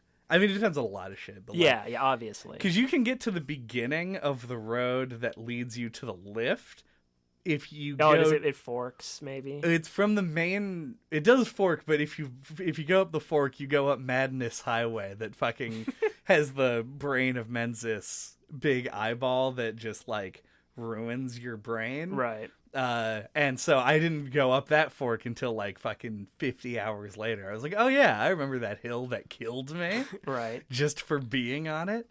But no, if you go to the Academy gate, one of the seals takes you to that like bridge that you cross up, and the other one takes you to the edge of that road. Right. So if you just go north from there, you end up the lift. That's how I ended up there. Well before I found that cave. So I did take the lift first and cave second, but I did eventually do both. So I think it just depends on kind of how you approach it. Yeah. I also want to talk about the plateau briefly, because I found the most enjoyable time that I had playing this game early was just riding around in Limgrave and being like, oh, what the fuck is that? What's going on over there? Who's this person? And like, you find stuff, you talk to people. I got excited because there were caves in the game. You know how I am. And I didn't have that experience again once I sort of settled into the rhythm of it until I got to the plateau and that central area where you have the Erd Tree and the ruins, and there's a couple of mines and caves and one of the lifts, and then a church with an invader. I remember that area being a very small version of that same experience I felt like I had at the beginning, and I ended up really liking it because of it. That's it, though. Yeah, I liked the plateau as well. Like, I thought it was cool that, like, the closer you got to the tree, like, it became like a golden countryside. Like, that was cool. And like there's like a midsummer town with like these women dancing around with these flower crowns, and you know, like it's just very cool. And like it's like a windmill town. I can't remember. It might just be called Windmill Town. Yeah, it's called like Windmill Village or some shit. I thought that was really cool. But yeah, I don't know if I liked it as much mechanically, but like I think is it Liurnia? Yeah, the lake. Yeah, where Renala's castle is, was really cool visually. Like when I think of the game, I think about being down in the lake and looking up at the castle, and like being in like the Academy Lake Town or whatever it's called. And like I spent so much time, I was so fixated on that plateau off to the left. I know I've talked to you about this a bunch, but like if you're like facing north, if you're like behind Stormfall Castle or whatever it's called, it's like off to the left, off to like, I guess what's that, the northwest, and I was like so like sure that was going to be like a main quest area that I'd have to find my way to, because it's like right off from from Stormfall. Like I thought it was like that's the next area to go to. Yeah, it like blocks your path. Yeah, and I spent so much time trying to get to it. I ended up in like that swampy, like Blighttown-esque area underneath of it, like really early. And there's this one like machete wielding guy who's like a boss who in typical fashion is like a regular enemy later. Yeah, who like just dumpstered me because I was like probably like level 30 or something when I fought him. Yeah. But yeah, and like I loved those little like frog guys. I don't know how else to describe them. They're like these little blue guys that walk around the Academy town with these big clubs and do cartwheels and stuff. They're one of my favorite new enemy types, if not my favorite. Yeah. I don't know. I just thought that area was really cool. They're called Albinorax. Albinorax. Yes. Nice. And I guess they're like a second generation of them. I don't understand them very well. There's a description of them that says that they are man-made, but then you run into ones like Latenna, who you didn't run into, notably, on your playthrough. Yeah. Or whatever, Albus Dumbledore, the Albinorak, who gives you the half of the medallion for the Lift of Rold, Right. who just look like regular people. And I don't understand why that is, why there's a big head version and a spiky big head. It's probably version. like a transformation or something. Could be, yeah. There's no rules. Yeah. But yeah, I love them as well. Mm-hmm. And I think Liurnia is a very cool area. To me, It's just mostly like a big lake, though. yeah, that's the part that really killed it. Yeah. Like, I just have I don't know. I just really enjoyed my time with it for some reason. how do you feel about this game's Big Poison Swamp? I'm fine with it. Yeah. Like, I actually think that sort of thing works better in an open world game. I agree. Because it just seems like it's like a more natural. It's like it's smaller percentage of the overall game. So I think that and it just feels like it makes more sense as like a part of the world. Yep. Do you mean the like the Scarlet Rot Swamp? Yeah. Okay, the Swamp of Aeonia. Yeah, yeah. I thought that I liked the quest. What is it?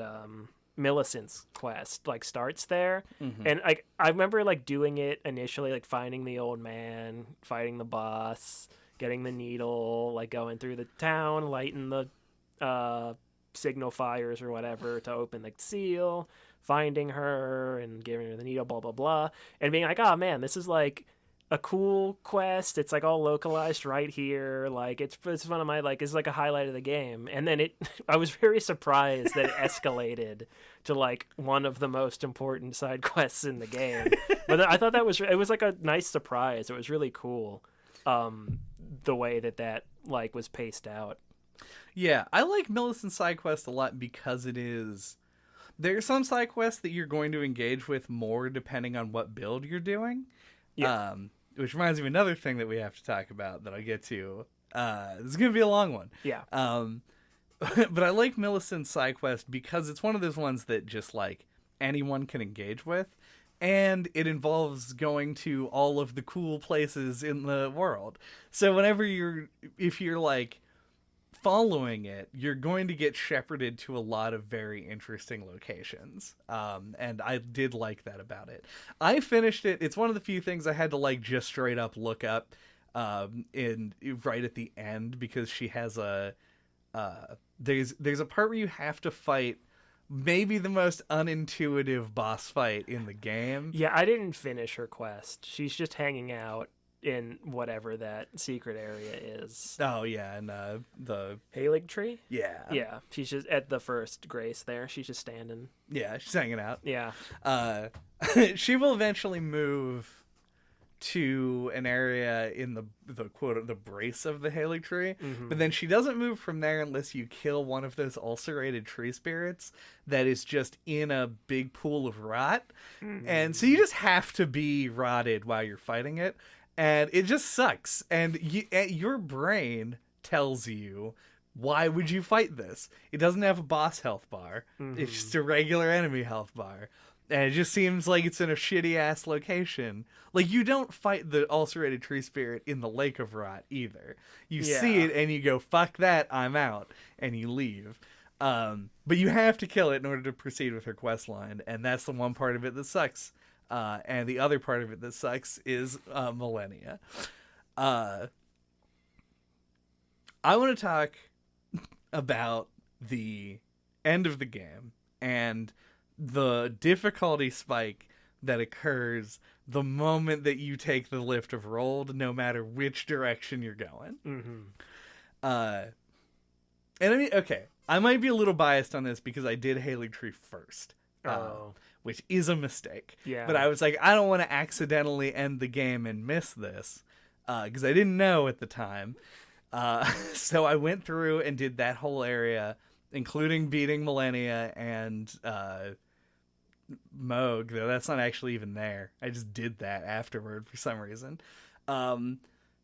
and it was hard, and it took a long time, and I was like, wow, regular enemies are tanking things that bosses couldn't before. And I understand why you give the whole open world, and then you have one final area that everybody has to go to, and you make that harder because now every build has to be able to feel appropriately challenged in that area. I think that they tuned the numbers a little too high at the very end. I was really happy with the difficulty of this game most of the way through it. And then at the end, I felt like I was getting fucking taken out back every single time I walked through a boss fog. My experience wasn't that extreme. I did feel the spike, but I felt like a little bit of it was my own fault because I felt myself like as I was getting what I perceived to be closer to the end, I was like not exploring as much. Mm-hmm. So yeah, I thought a little bit of that was on me, and also I didn't go to the Halig tree first. So, but I don't know. It didn't seem that bad to me. All right. What are we talking about next? It seems like a result of like that's one like big complaint people make like mechanically that like the second halves of these games are like way too easy. Mm-hmm.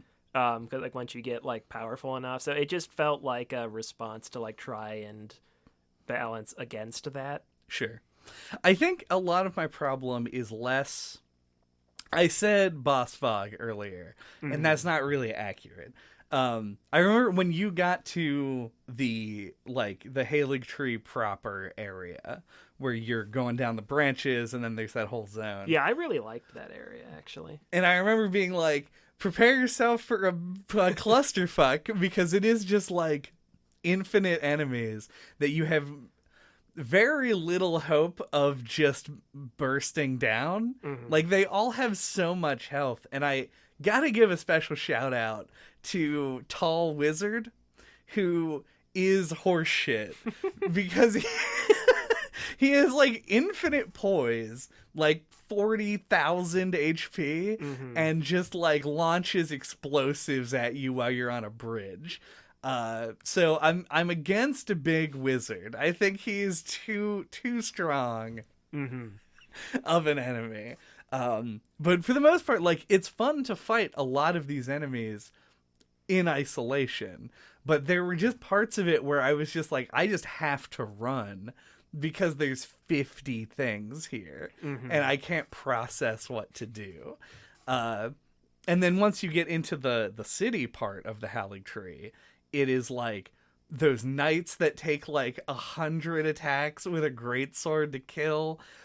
Maybe my damage was too low. That's what it sounds like. Is theoretically, I mean, I was lower level than I was in the mountaintops of the giants. Sure. But it was still like it just seemed like I had to attack things too many times in order to kill them or even stagger them. And I was it became very tedious to fight things. And so I would very quickly reach the point where I would just run to stuff. I'd be like, let's just get the fuck out of here. Yeah, it definitely feels like you were under-leveled for that, or your weapon wasn't up to It was plus 10. I had multiple plus 10 weapons at that point. It may have been, I didn't understand stat caps of this game. I had both of my, I think strength and faith were both at 40 when I was there, using the blasphemous blade. I guess that is a good point, that I was just stacking all of my shit. Yeah. In strength. Because it turns out the upper soft cap for strength is 60 in this game. Wow. So I actually wasn't close to it. But I thought I was there. I was like, how am I supposed to get more damage? So that probably was it. Yeah, no, I had more trouble with the giants, whatever, snow area. Oh yeah, mountaintops. Yeah. Like that one of the first enemies that are just like those blue like jump around knife wielding guys in the snow. Those blue jump around knife wielding There's like guys. There's a grace where the guy with the metal hat. Yeah. Yeah, it's like right at that grace, like you walk over from it, there's like one of the enemies is just like right there. and he gives you like 5,000 runes, and I farmed him for a little while. Yeah, the Zaymore, I think is what they know. Okay.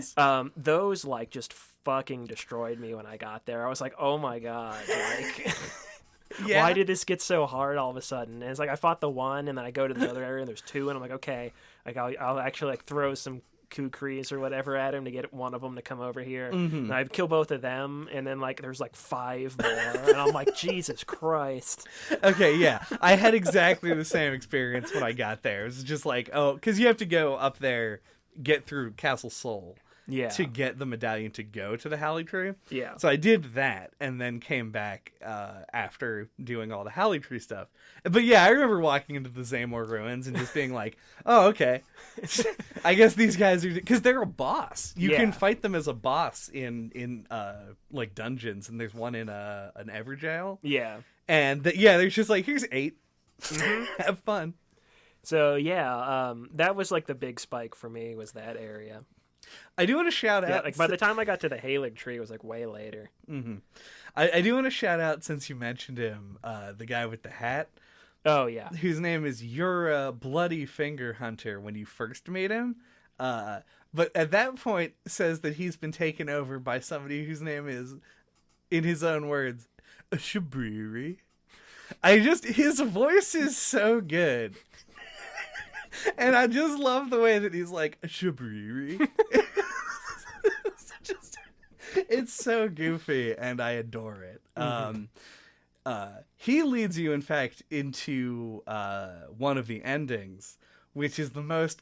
I mean, it is called the Lord of Chaos ending, but it is true chaotic. The ending is insane. Like, your character dies and then wakes up, and their head is replaced by a giant fireball, like something out of fucking Doom Patrol, and is just like, and now everything is exploding. Like, it shows like a pullback of the whole city, and there's just a big fire coming out of the Erd tree. The Flame of Frenzy. The Flame of Frenzy. I was like, holy shit, this is fucking metal as fuck. Anyway, that's just my love letter to Shabriri, and we can move on from there.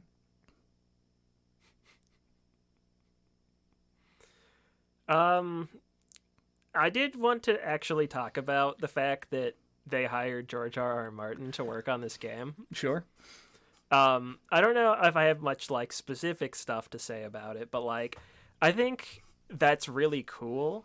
Like I really enjoy like just that idea. Like when I heard about it, I was like, oh, like fuck yeah. Like I don't know, just the idea of that collaboration just seemed really like a unique, cool thing for them to do. And I thought it was cool that he like agreed to do it. And yeah, I feel like, because especially with like AAA games, being able to like divide the workload like that, like I just felt like it was like a cool thing, like a new approach to kind of like inject like something new and fresh into the game, and like to like, you know, like get new blood into it, and to like, I don't know, yeah, like a collaborative effort. It just seemed like it just such a cool idea to me. And but I will say that it did feel surprisingly a lot just like Dark Souls tropes too. Yeah. Like it's really weird. I'd love to hear him talk about it. Like I'd pay money, probably a lot of money, to like watch him stream the game and talk about it, or more realistically probably sit with somebody who's playing it and talk about it. But yeah, I would love like an interview, like, which I'm sure that will happen eventually. Like I know he's talked about it a little pre-release, but I just find it super interesting and would like to pick his brain about it. Yeah, I thought it was a neat idea. I have basically as little of a connection to George R.R. Martin as a person can. Yeah. I've never read any of his work. I've never really seen an interview with him. He's such a likable guy. That's what I've heard. Yeah. Which is weird considering now what I know about the tone of his work, which people bring up a lot. Yep. Is like he's one of those people that like writes stuff that's very dark, but then himself is like a jolly Santa Claus man. Yeah, he is very jolly. Yeah. Yeah, and I've never seen Game of Thrones, so like none of this, like it was like collaboration with George R. R. Martin could have been like any famous author, and I would have been like, oh, okay. Yeah. It does, in retrospect, having now played the game and have read a little bit more of like what he's all about, seem like a really good fit in a way that I wasn't expecting. Yeah, like I know you're not a big fantasy guy, but like, I do actually think you would like Game of Thrones, like the novels especially, and probably a little bit of the TV show anyway. I just feel like his involvement has just made me curious about that in a way that, like, if you couldn't tell, I have trouble explaining. Like, this more than, like, I think any other game I've ever played, like, I want a novelization of, or, like, I want a book written by him set in this world. It's just, like, that idea that there is, like, that his influence in there just, like, makes me more aware of details that I wouldn't have been otherwise, I think. Yeah. And it makes you, because it makes you wonder more about the story. Like, when you're presented with Dark Souls for the first time, you take it as a video game and you don't expect it to do the things that it's doing. It's part of what made the game successful, is the fact that you don't expect it to do what it does. And when you're used to it with Dark Souls, and then they say, and this, but also it's co-written, world built, or however you want to describe his involvement, by George R. R. Martin, you go, oh, I wonder what makes it different. So now you have this constant comparison. Yeah. Yeah, and I also thought it was cool because it ties back in a little bit to that quote from like the one that everyone says about Miyazaki, about how he would read Western fantasy as a kid and he couldn't understand all of the English. So he had to fill in the gaps himself, which has led to like a really cool approach in storytelling. And it just feels like a cool, like, not full circle kind of thing, but like maybe like a realization of like a dream that he's now like working with a Western fantasy author to like make something. Yeah. I just think that's cool. Yeah, it's like it's the full circle, like the Elden Ring. Yeah, it's like shattered. Yeah. Not quite a full circle. God. All right, there's exactly 2 other things that I wanted to talk about. Sure. I don't know what you have on your list, but just a couple of things, and maybe some of them will overlap. All right. Actually, 3 things. First one's very short. Sure. I love that the tree guardians, the Erd tree avatars, that's what they're called, that stand around the minor Erd trees. Oh yeah, or just the asylum demon. Yeah, it's like weird because like I complained earlier about them like repeating bosses and doing them just as multiple fights and shit. I feel differently about them because they feel like such pure Dark Souls to me. Mm-hmm. Like, you just learn, like, they do telegraphed attacks, you roll them, you hit them, yeah, and you just do it over, and you fought this boss probably 100 times at this point. So it just felt like a very comfortable thing. Satisfying. Yeah, I just really enjoyed them, thought they were great. The bosses I wanted to shout out when I like sat down to think about it the other day were Erdtree Avatar, Rykard, and the final boss. But that's the one that I think I'll wait till you get your shit in. Briefly, just because I want to get this in now and maybe cut it out later, I don't like Melania. I'm weighing in. I don't want to weigh in on all of the community topics because shit's going to get figured out over time. I want to weigh in on Melania. Yeah. I'm not really qualified to comment because I walked into Fighter once and was like, fuck this. Yeah. So I talked about on the Final Fantasy X, we're going back, the Final Fantasy X episode. Sure. About super bosses and how I'm generally in favor of super bosses because, like, yeah, you don't have to fight them, but if you want to fight them, there's like a big thing you have to do. Mm-hmm. Melania feels sort of in that vein to me. And I'm not a secret boss. Secret boss, endgame boss, has like just like a little bit over the edge of what the average person is capable of. I also am the kind of person who, when they play a Souls game, or when they replay a Souls game, I like to fight all the bosses. That's just a part of the experience to me. Mm-hmm. This game makes it hard to do that in a couple of ways. One, because there's a million bosses, and a lot of them are repeated, so I'll probably just skip a lot on subsequent playthroughs. Mm-hmm. Melania hurts me specifically because I want to beat Melania because it's a big boss, but it is very hard to beat. And it, to me, felt nearly impossible with the build that I had when I went into it. I fought her for like an hour, and after an hour got her to her second phase, found out there was a second phase, and then I respec'd my character completely. And yeah, I did the plus 10 mimic tier Rivers of Blood Dex Arcane thing where you just stagger her into oblivion.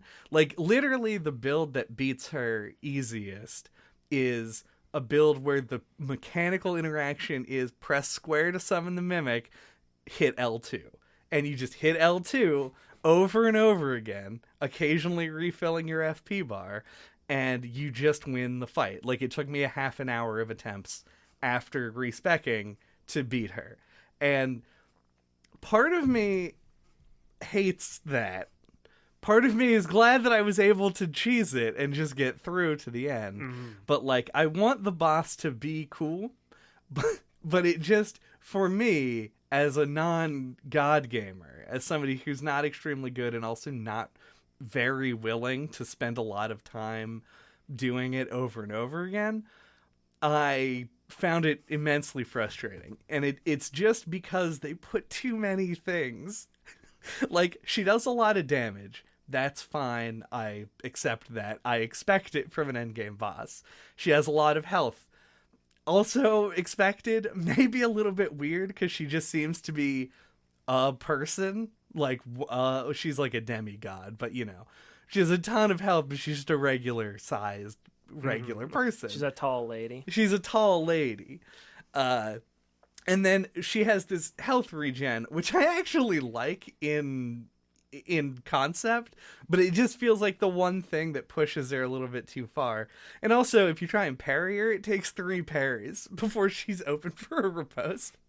Which is not unique to her. Margit takes 2, I think, or Morgott does, and other bosses take multiple parries to put into a riposte animation.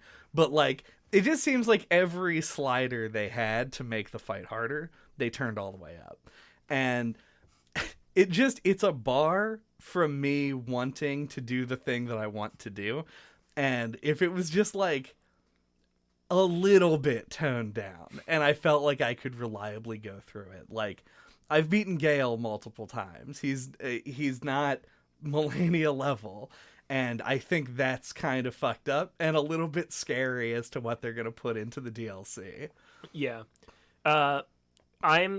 everything you said about yourself is also true of me, but you're closer to God Gamer than me, I think. I'm even less willing to push through that stuff. Mm-hmm. So you can take my gamer card away, listener. But like, they crossed the line for me with like the Bloodborne DLC, like Lady Maria and Orphan of Kos.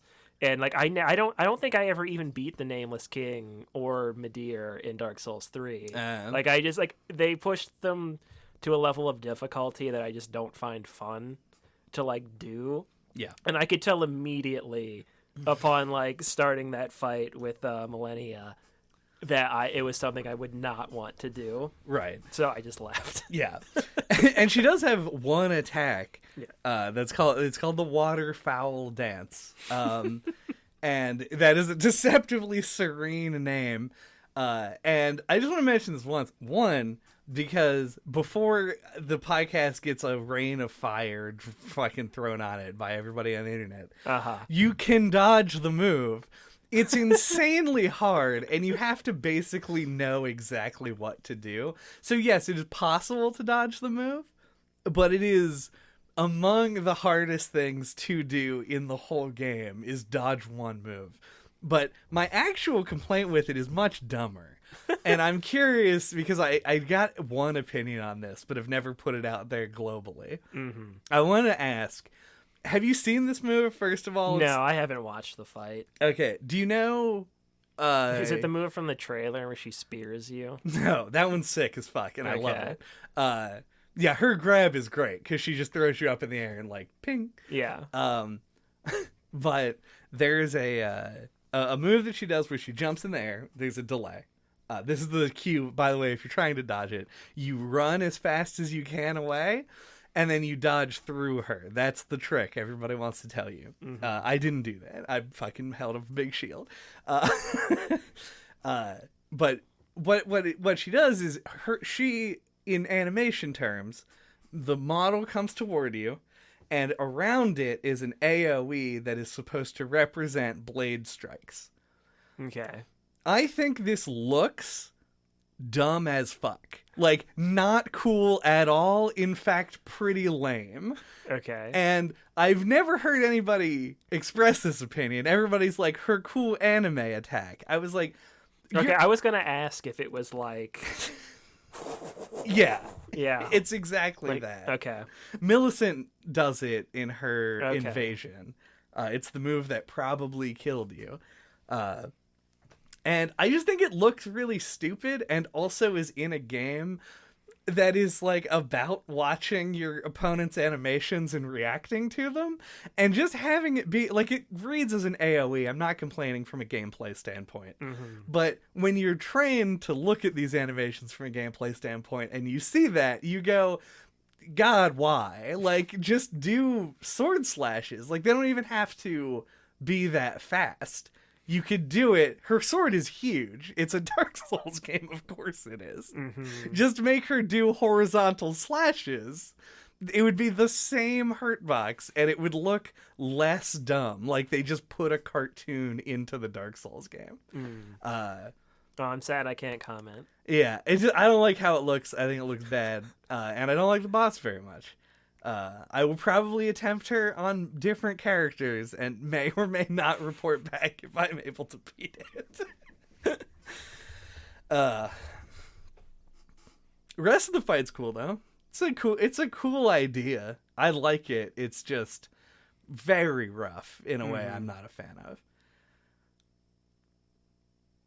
I wanted to ask, now that I'm done monologuing about that. They let you respec in this game very early. It's after is most people's second boss. How do you feel about that? I completely understand why it's there, and I do think it's cool that Renala's the one that like you go to for it. Like I think that's cool. She's like this giant lady in a chair. So I think, that's the presentation is cool. Yeah. But I kind of don't like that you can just respec. Once again, might be in the minority of liking the more restrictive older games. Not in the minority on this podcast. I like the idea of like things being more committal, like they were in the older games. Personally, yeah, it makes more sense the more like.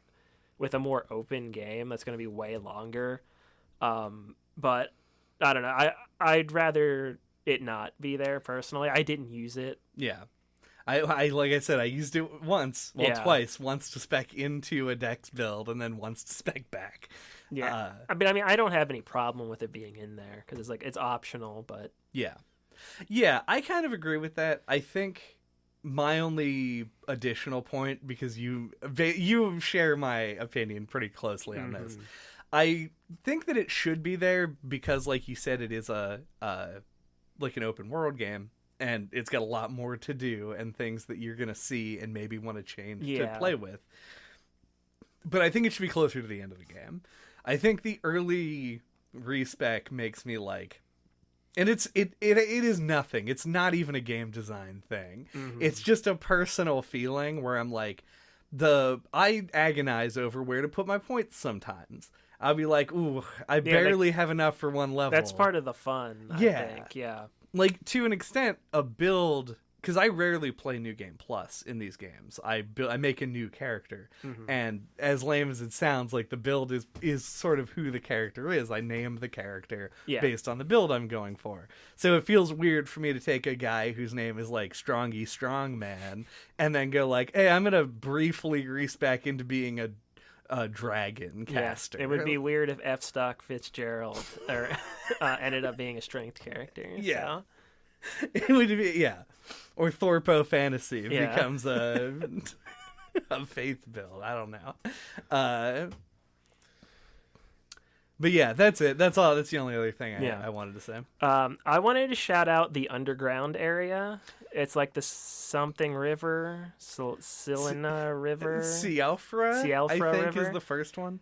Super cool. Probably the highlight moment that blew my mind. IGN.com of the game was finding this lift in the shaded woods. And taking it down, and it taking a full 2 minutes to get to the bottom of the shaft, and it just being this underground Land of the Giants, Lost World, Valhalla area with this sky, this starry skybox. But then when you get close to the edges, you can see cliffs in the distance. So you're like, am I underground? Am I in another plane of existence? Mm-hmm. There's all these astral yak men or whatever they are. Running around and spirit animals, and it's just what is this?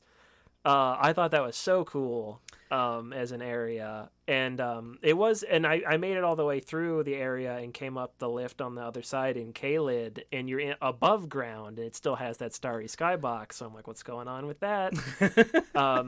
I don't actually know. I didn't look into it, but I think that's so cool. One of those things that triggers your imagination and you think about, and you're just it's just really awesome. Yeah, I want to say, yeah, I want to agree with that. It's one of two jaw-dropping moments for me, and the first one weirdly was just trying to bring down one of the walking mausoleums and succeeding. The fact that I just did a thing and it worked, I was just like, oh fuck. Yeah, it took me way too long to realize what to do with those. Mm-hmm. If you're watching on YouTube, you'll see me riding around one for a while and not figuring it out, and then walking away. Yeah. It is very cool. I like that they have the little notes in there that give you the hints to that kind of stuff as well. Yeah. But yeah, going down that elevator, one of the few times when something taking 2 in-game or 2 real-world minutes did not irritate me. It made me go, oh fuck, it's pretty sick. In all of those areas, actually some of my favorite, just regular level design. Mm-hmm. I'd say the first one's actually my least favorite because it's just that big open area. It feels like there's a little bit too much going on, and it gets a little distracting. But the subsequent areas in Nokron and Noxtella, I think, are some of my favorite bits of the game. So big shout outs to the underground area. It looks fucking beautiful too. Yeah, love that color palette. The other thing I wanted to shout out is that there's music. Hey, there's music in the game. Big win for me, everybody. Who said, wouldn't it be cool if there was just some ambient music that would play sometimes? And someone else finally had the same thought. Yep. I especially really like the, what's the name of the city? Is it Lindell, the Golden City? Yeah, that's right. Yeah. Its theme I like a lot.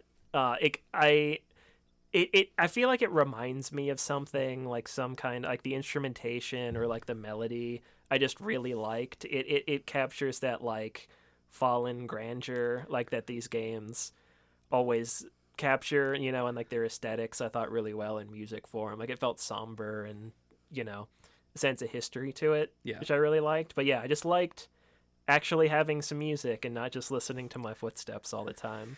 Yeah, I think I agree more now in this game because there's a lot more downtime. Yeah. In Dark Souls, it feels appropriate at times because you're listening to your footsteps and also ooh, maybe there's a slithery snake around here is going to attack me. So it feels very appropriate, but in this game it feels really good to have music, and it also feels good that the combat music has multiple levels to it, where you're in out and out combat, or if maybe you've been spotted and that you're sneaking and it's quieter. There's a dynamism to it, and I just like it. I think it's a good call. I finally agree with you. Yeah, and I guess I'll just reiterate for context to people who don't know. I was when we talked about the original game a million billion years ago, in the before times. I made the argument that I feel like it accomplishes the opposite of what it sets out to do, because it's supposed to like pull you into the world, put you more in your character's shoes, because there's only like ambient sound effects. Yeah.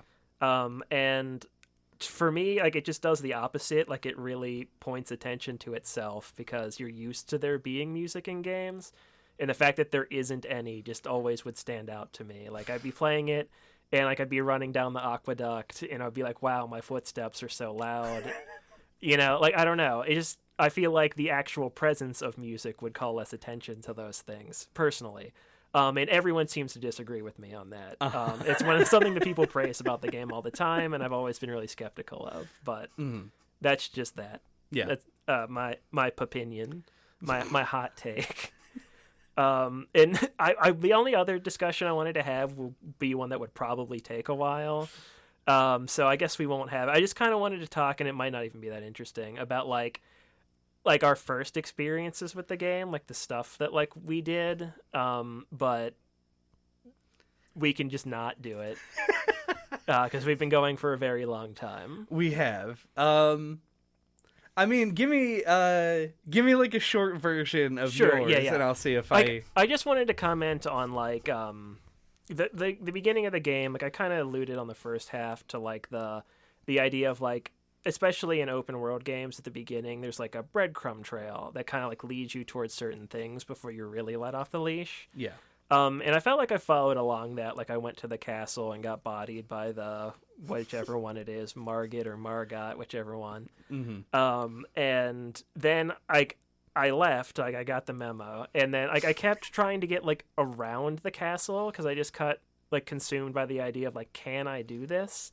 And I got around to this like broken bridge on the side, and then I found like a path to the side of it, and I'm like, oh cool, like a cliffside path, and like I go around the castle and I get to the north side of it, and like I went to Liurnia early and like tried to progress northward. Like, I was really drawn northward, and like got a bunch of levels trying to do shit up there before I turned around and went south and did all the things in like actually explored Limgrave. Yeah. And kind of steamrolled the whole area.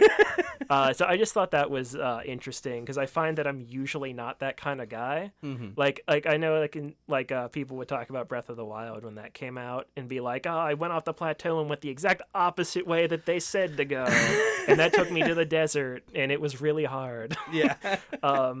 And yeah, I'm just usually not that person. Like, I'm usually pretty good at just subconsciously reading game design and like going exactly where the developers want me to. And this is an example of me having the opposite experience by walking by the tutorial and then also going the opposite direction they wanted me to. Yeah, it's amusing to me that you went like through. You skipped over something that they obviously did want you to go to, and then proceeded to go through just everything, like comb very finely through a huge swath of the game. Yep. So like you had one lapse of being attentive. Yeah. Like one what's the boss in the south region, like at the very bottom of the plateau or the peninsula, I mean? Oh, the one in Castle Morn? Yeah, with the Game of Thrones sword. Yeah, the misbegotten warrior. Yeah, like I fucking destroyed him. Like, I feel like I killed him in like 8 hits or something. Yeah. I fought him also kind of at an upper level the first time, and it took me a couple of tries. Did not destroy him, though. And then he destroyed me when I went back through as a mage, and I tried to fight him at level 18. Yeah, it's one thing that makes me really want to replay the game, like, right away, to, like, actually do Limgrave at the appropriate level. Sure. But I think I'm going to hold off on that, so it could feel fresh the second time. Yeah. And I think, honestly, like, having played it through twice now, in a really short period of time, that's probably the way to go. I think there's going to be an appeal to trying stuff that you didn't try before, if that's one of the reasons you play the game. But, like, playing it twice in a row, once you know where stuff is, the game feels a lot closer to a more traditional Dark Souls game, which is why I put such a big deal at the beginning, like, please play this game blind, because it feels different than a regular Souls game. But it doesn't so much when you're like, okay, I'm going to go get this Y-hander. Yeah. So you go get this Y-hander because you know where it is. It just feels a little bit like streamlined, maybe uncomfortably so. Yeah. Yeah, so, but I just wanted to give that spiel. Like, you can give a similar one if you have, or we could move on. Yeah, I'll mention the one thing about my early game experience that I think was predictable, which is I left the church where you find Santa Claus, aka Calais. Yeah, your first merchant. Yeah, and went north and found a statue of a skeleton, and I was like, that's dope. What's it all about? And it pointed me in the direction of a door, which led to a catacomb that I got fucking destroyed in by a little dude. Which, shout out to the imps. Yeah, the imps are cool. I love the imps, and I love that they're the same AI as the little dudes from Dark Souls 3. Oh, yeah, with the hoods. Yeah, the ones that carry the big swords are the best because they just chase you with that sword forever. And it's like, it seems like they're very easy to deal with, but they will make you look like an idiot because you'll just roll and realize they aren't attacking, and then you'll roll again. And you just keep doing that, and then they just hit you, no matter how many times you rolled before. And you're like, boy, I look stupid. And I love that there's an enemy that can just always do that. So big shout outs to the imps. But I was like, fuck, dungeon. And then went through it and fought a robot cat dog at the end. And I said, well, this is the game now, huh? And I just looked for caves. Like I was a desperate spelunker looking around for things to dive into. Like I've said this maybe a little drunk, maybe half jokingly, but I hope the DLC is just 100 caves. I just want there to be more caves. I thought you were gonna say, and you probably don't even remember this. You weren't drunk at the time, but at least I don't think so. But like when the first day we got the game, like you were playing in the living room, I was playing in my room, and like you came by to go to the bathroom, and like you were just like had been playing for a little while, and you were just like, this game slaps my balls left and right. Yeah. And it's probably because I just got out of a cave. Yeah. I love caves, dude. I had a similar experience. Like, went into that catacomb, and then I went into the cave with the wolf man. But then it felt like I went a really long time without being able to find any. Like, I felt like I had, like, a dry spell with the caves there for a little bit. No, yeah, that's one of the reasons I like the messages, man. You just point you to those caves. Yeah, that's one thing I've been doing this past week is just going back and like looking for caves I missed. God, okay, one last thing, not a big conversation, just want to say it. I complained a little bit about the difficulty spike near the end of the game. I do want to call out, however, that the last run of bosses of fucking Osgood Pharmacy, what is his name? The All-Knowing. Oh, yeah. Gideon Ulfnir, the All-Knowing. Horaloo / Godfrey, the first Elden Lord, and Radagon, Elden Beast, is my favorite string of ending bosses except for Bloodborne. And god damn, I just love all of them so much. Like Gideon's hysterical. It's kind of an easy fight if you come at the level you probably will be. Yeah, as he just uses every spell, and it's funny for him to do that. He's the all-knowing. He's the all-knowing.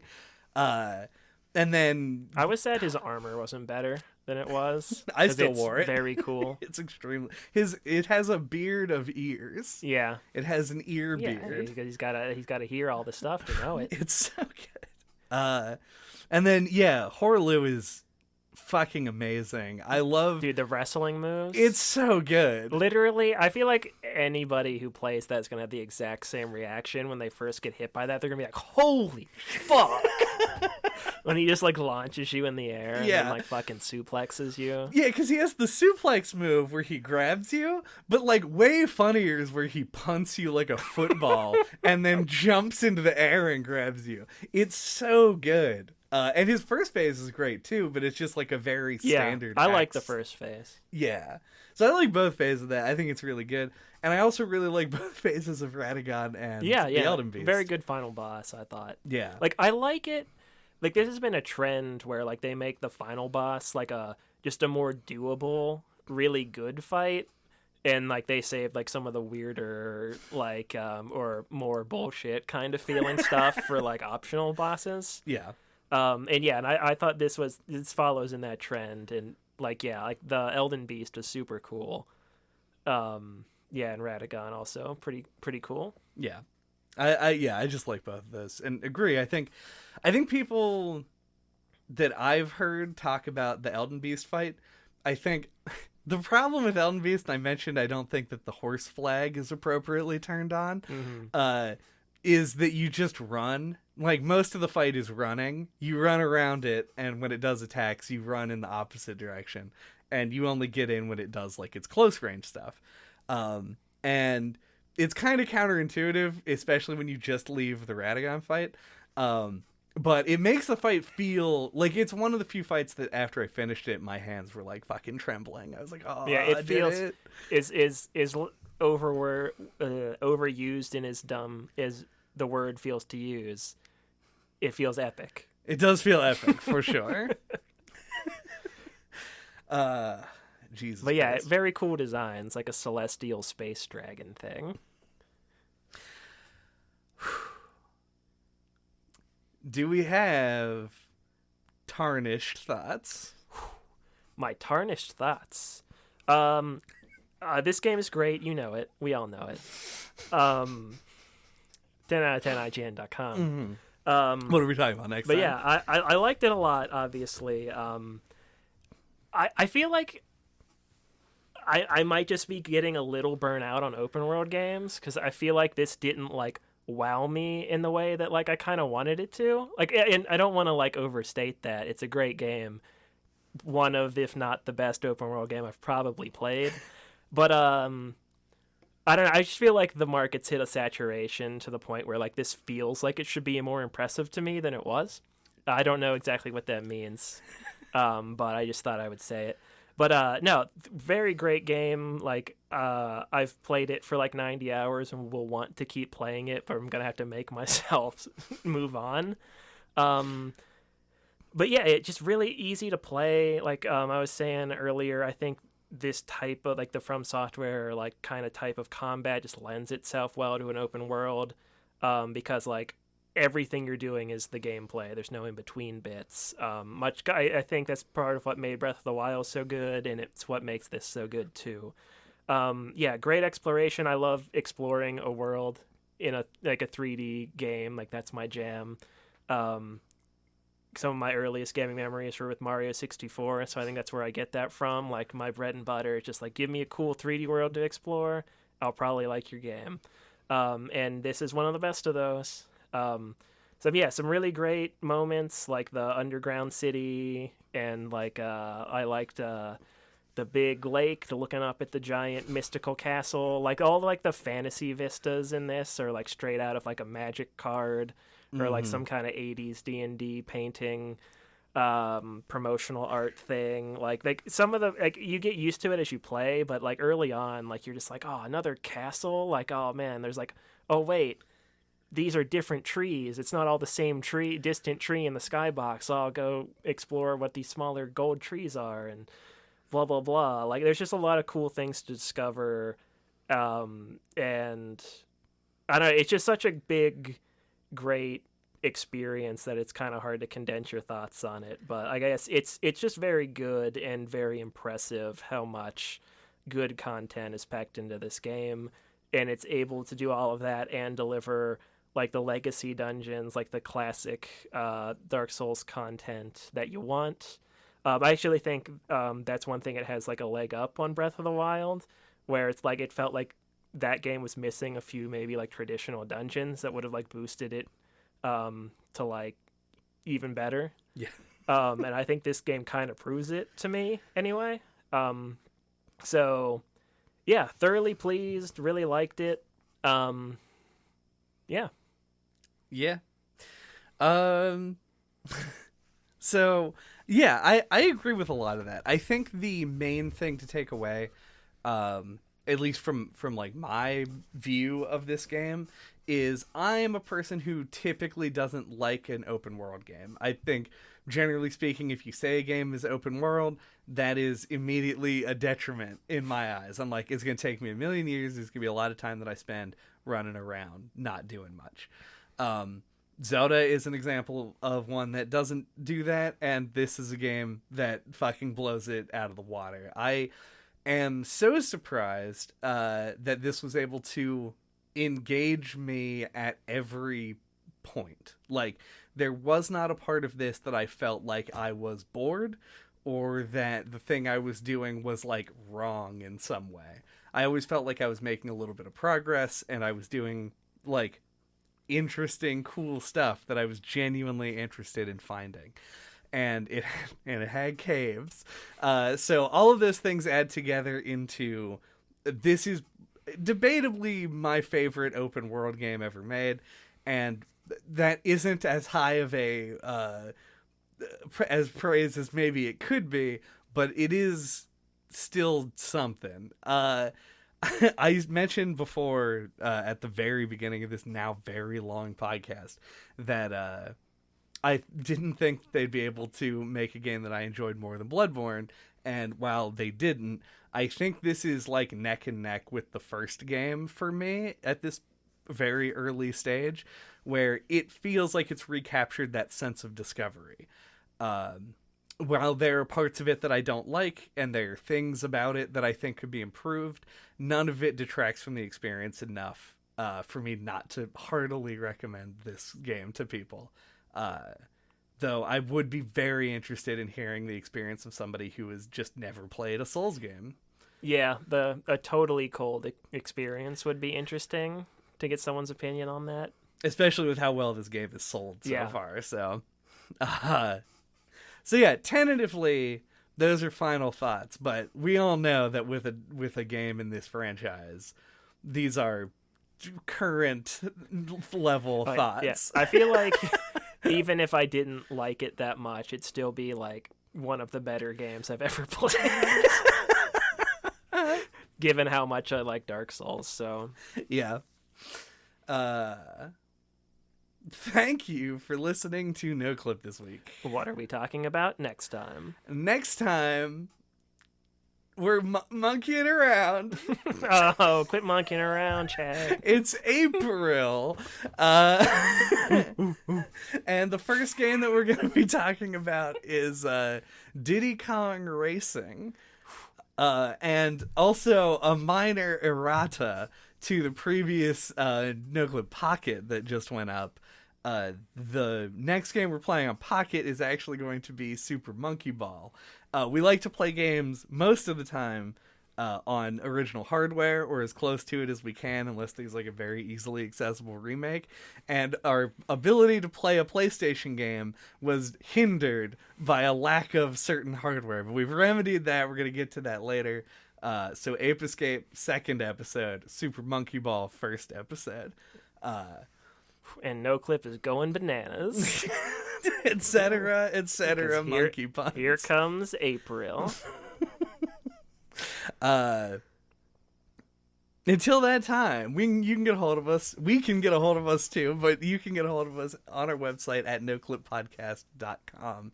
There you can find links to all of the old episodes, our email address, our Twitter, the Discord, the YouTube, where you can listen to our episode on the 2 episodes on Dark Souls a million years ago. Mm-hmm. Breath of the Wild. Yeah. Which I referenced more than I thought I would. Kingdom Hearts. That's an action RPG. I don't know. That's true. We haven't talked about a ton of open world games, Skyrim. But lots of like things very clearly Souls inspired. Yeah, we have an RPG playlist, don't we? Yeah. Check that out. There it is. I gotta go to work now. Yep. We gotta end. Goodbye. Podcast aborted. Elden, ring that bell. Ooh. Perfect. Beautiful. Yeah, nailed it. Took one. My ass. If you hear the bell, the subscription bell ringing in the distance of that wandering mausoleum.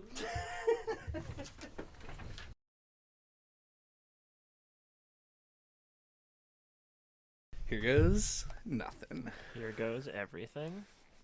Here goes the sun. Here it goes again. My best friend's son. My best friend's son. My best friend's son. And he used to be mine.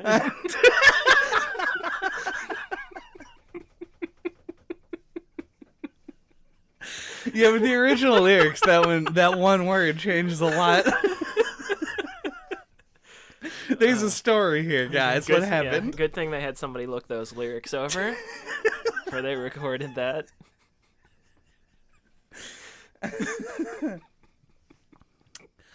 All right. It's good energy to start. My very own son.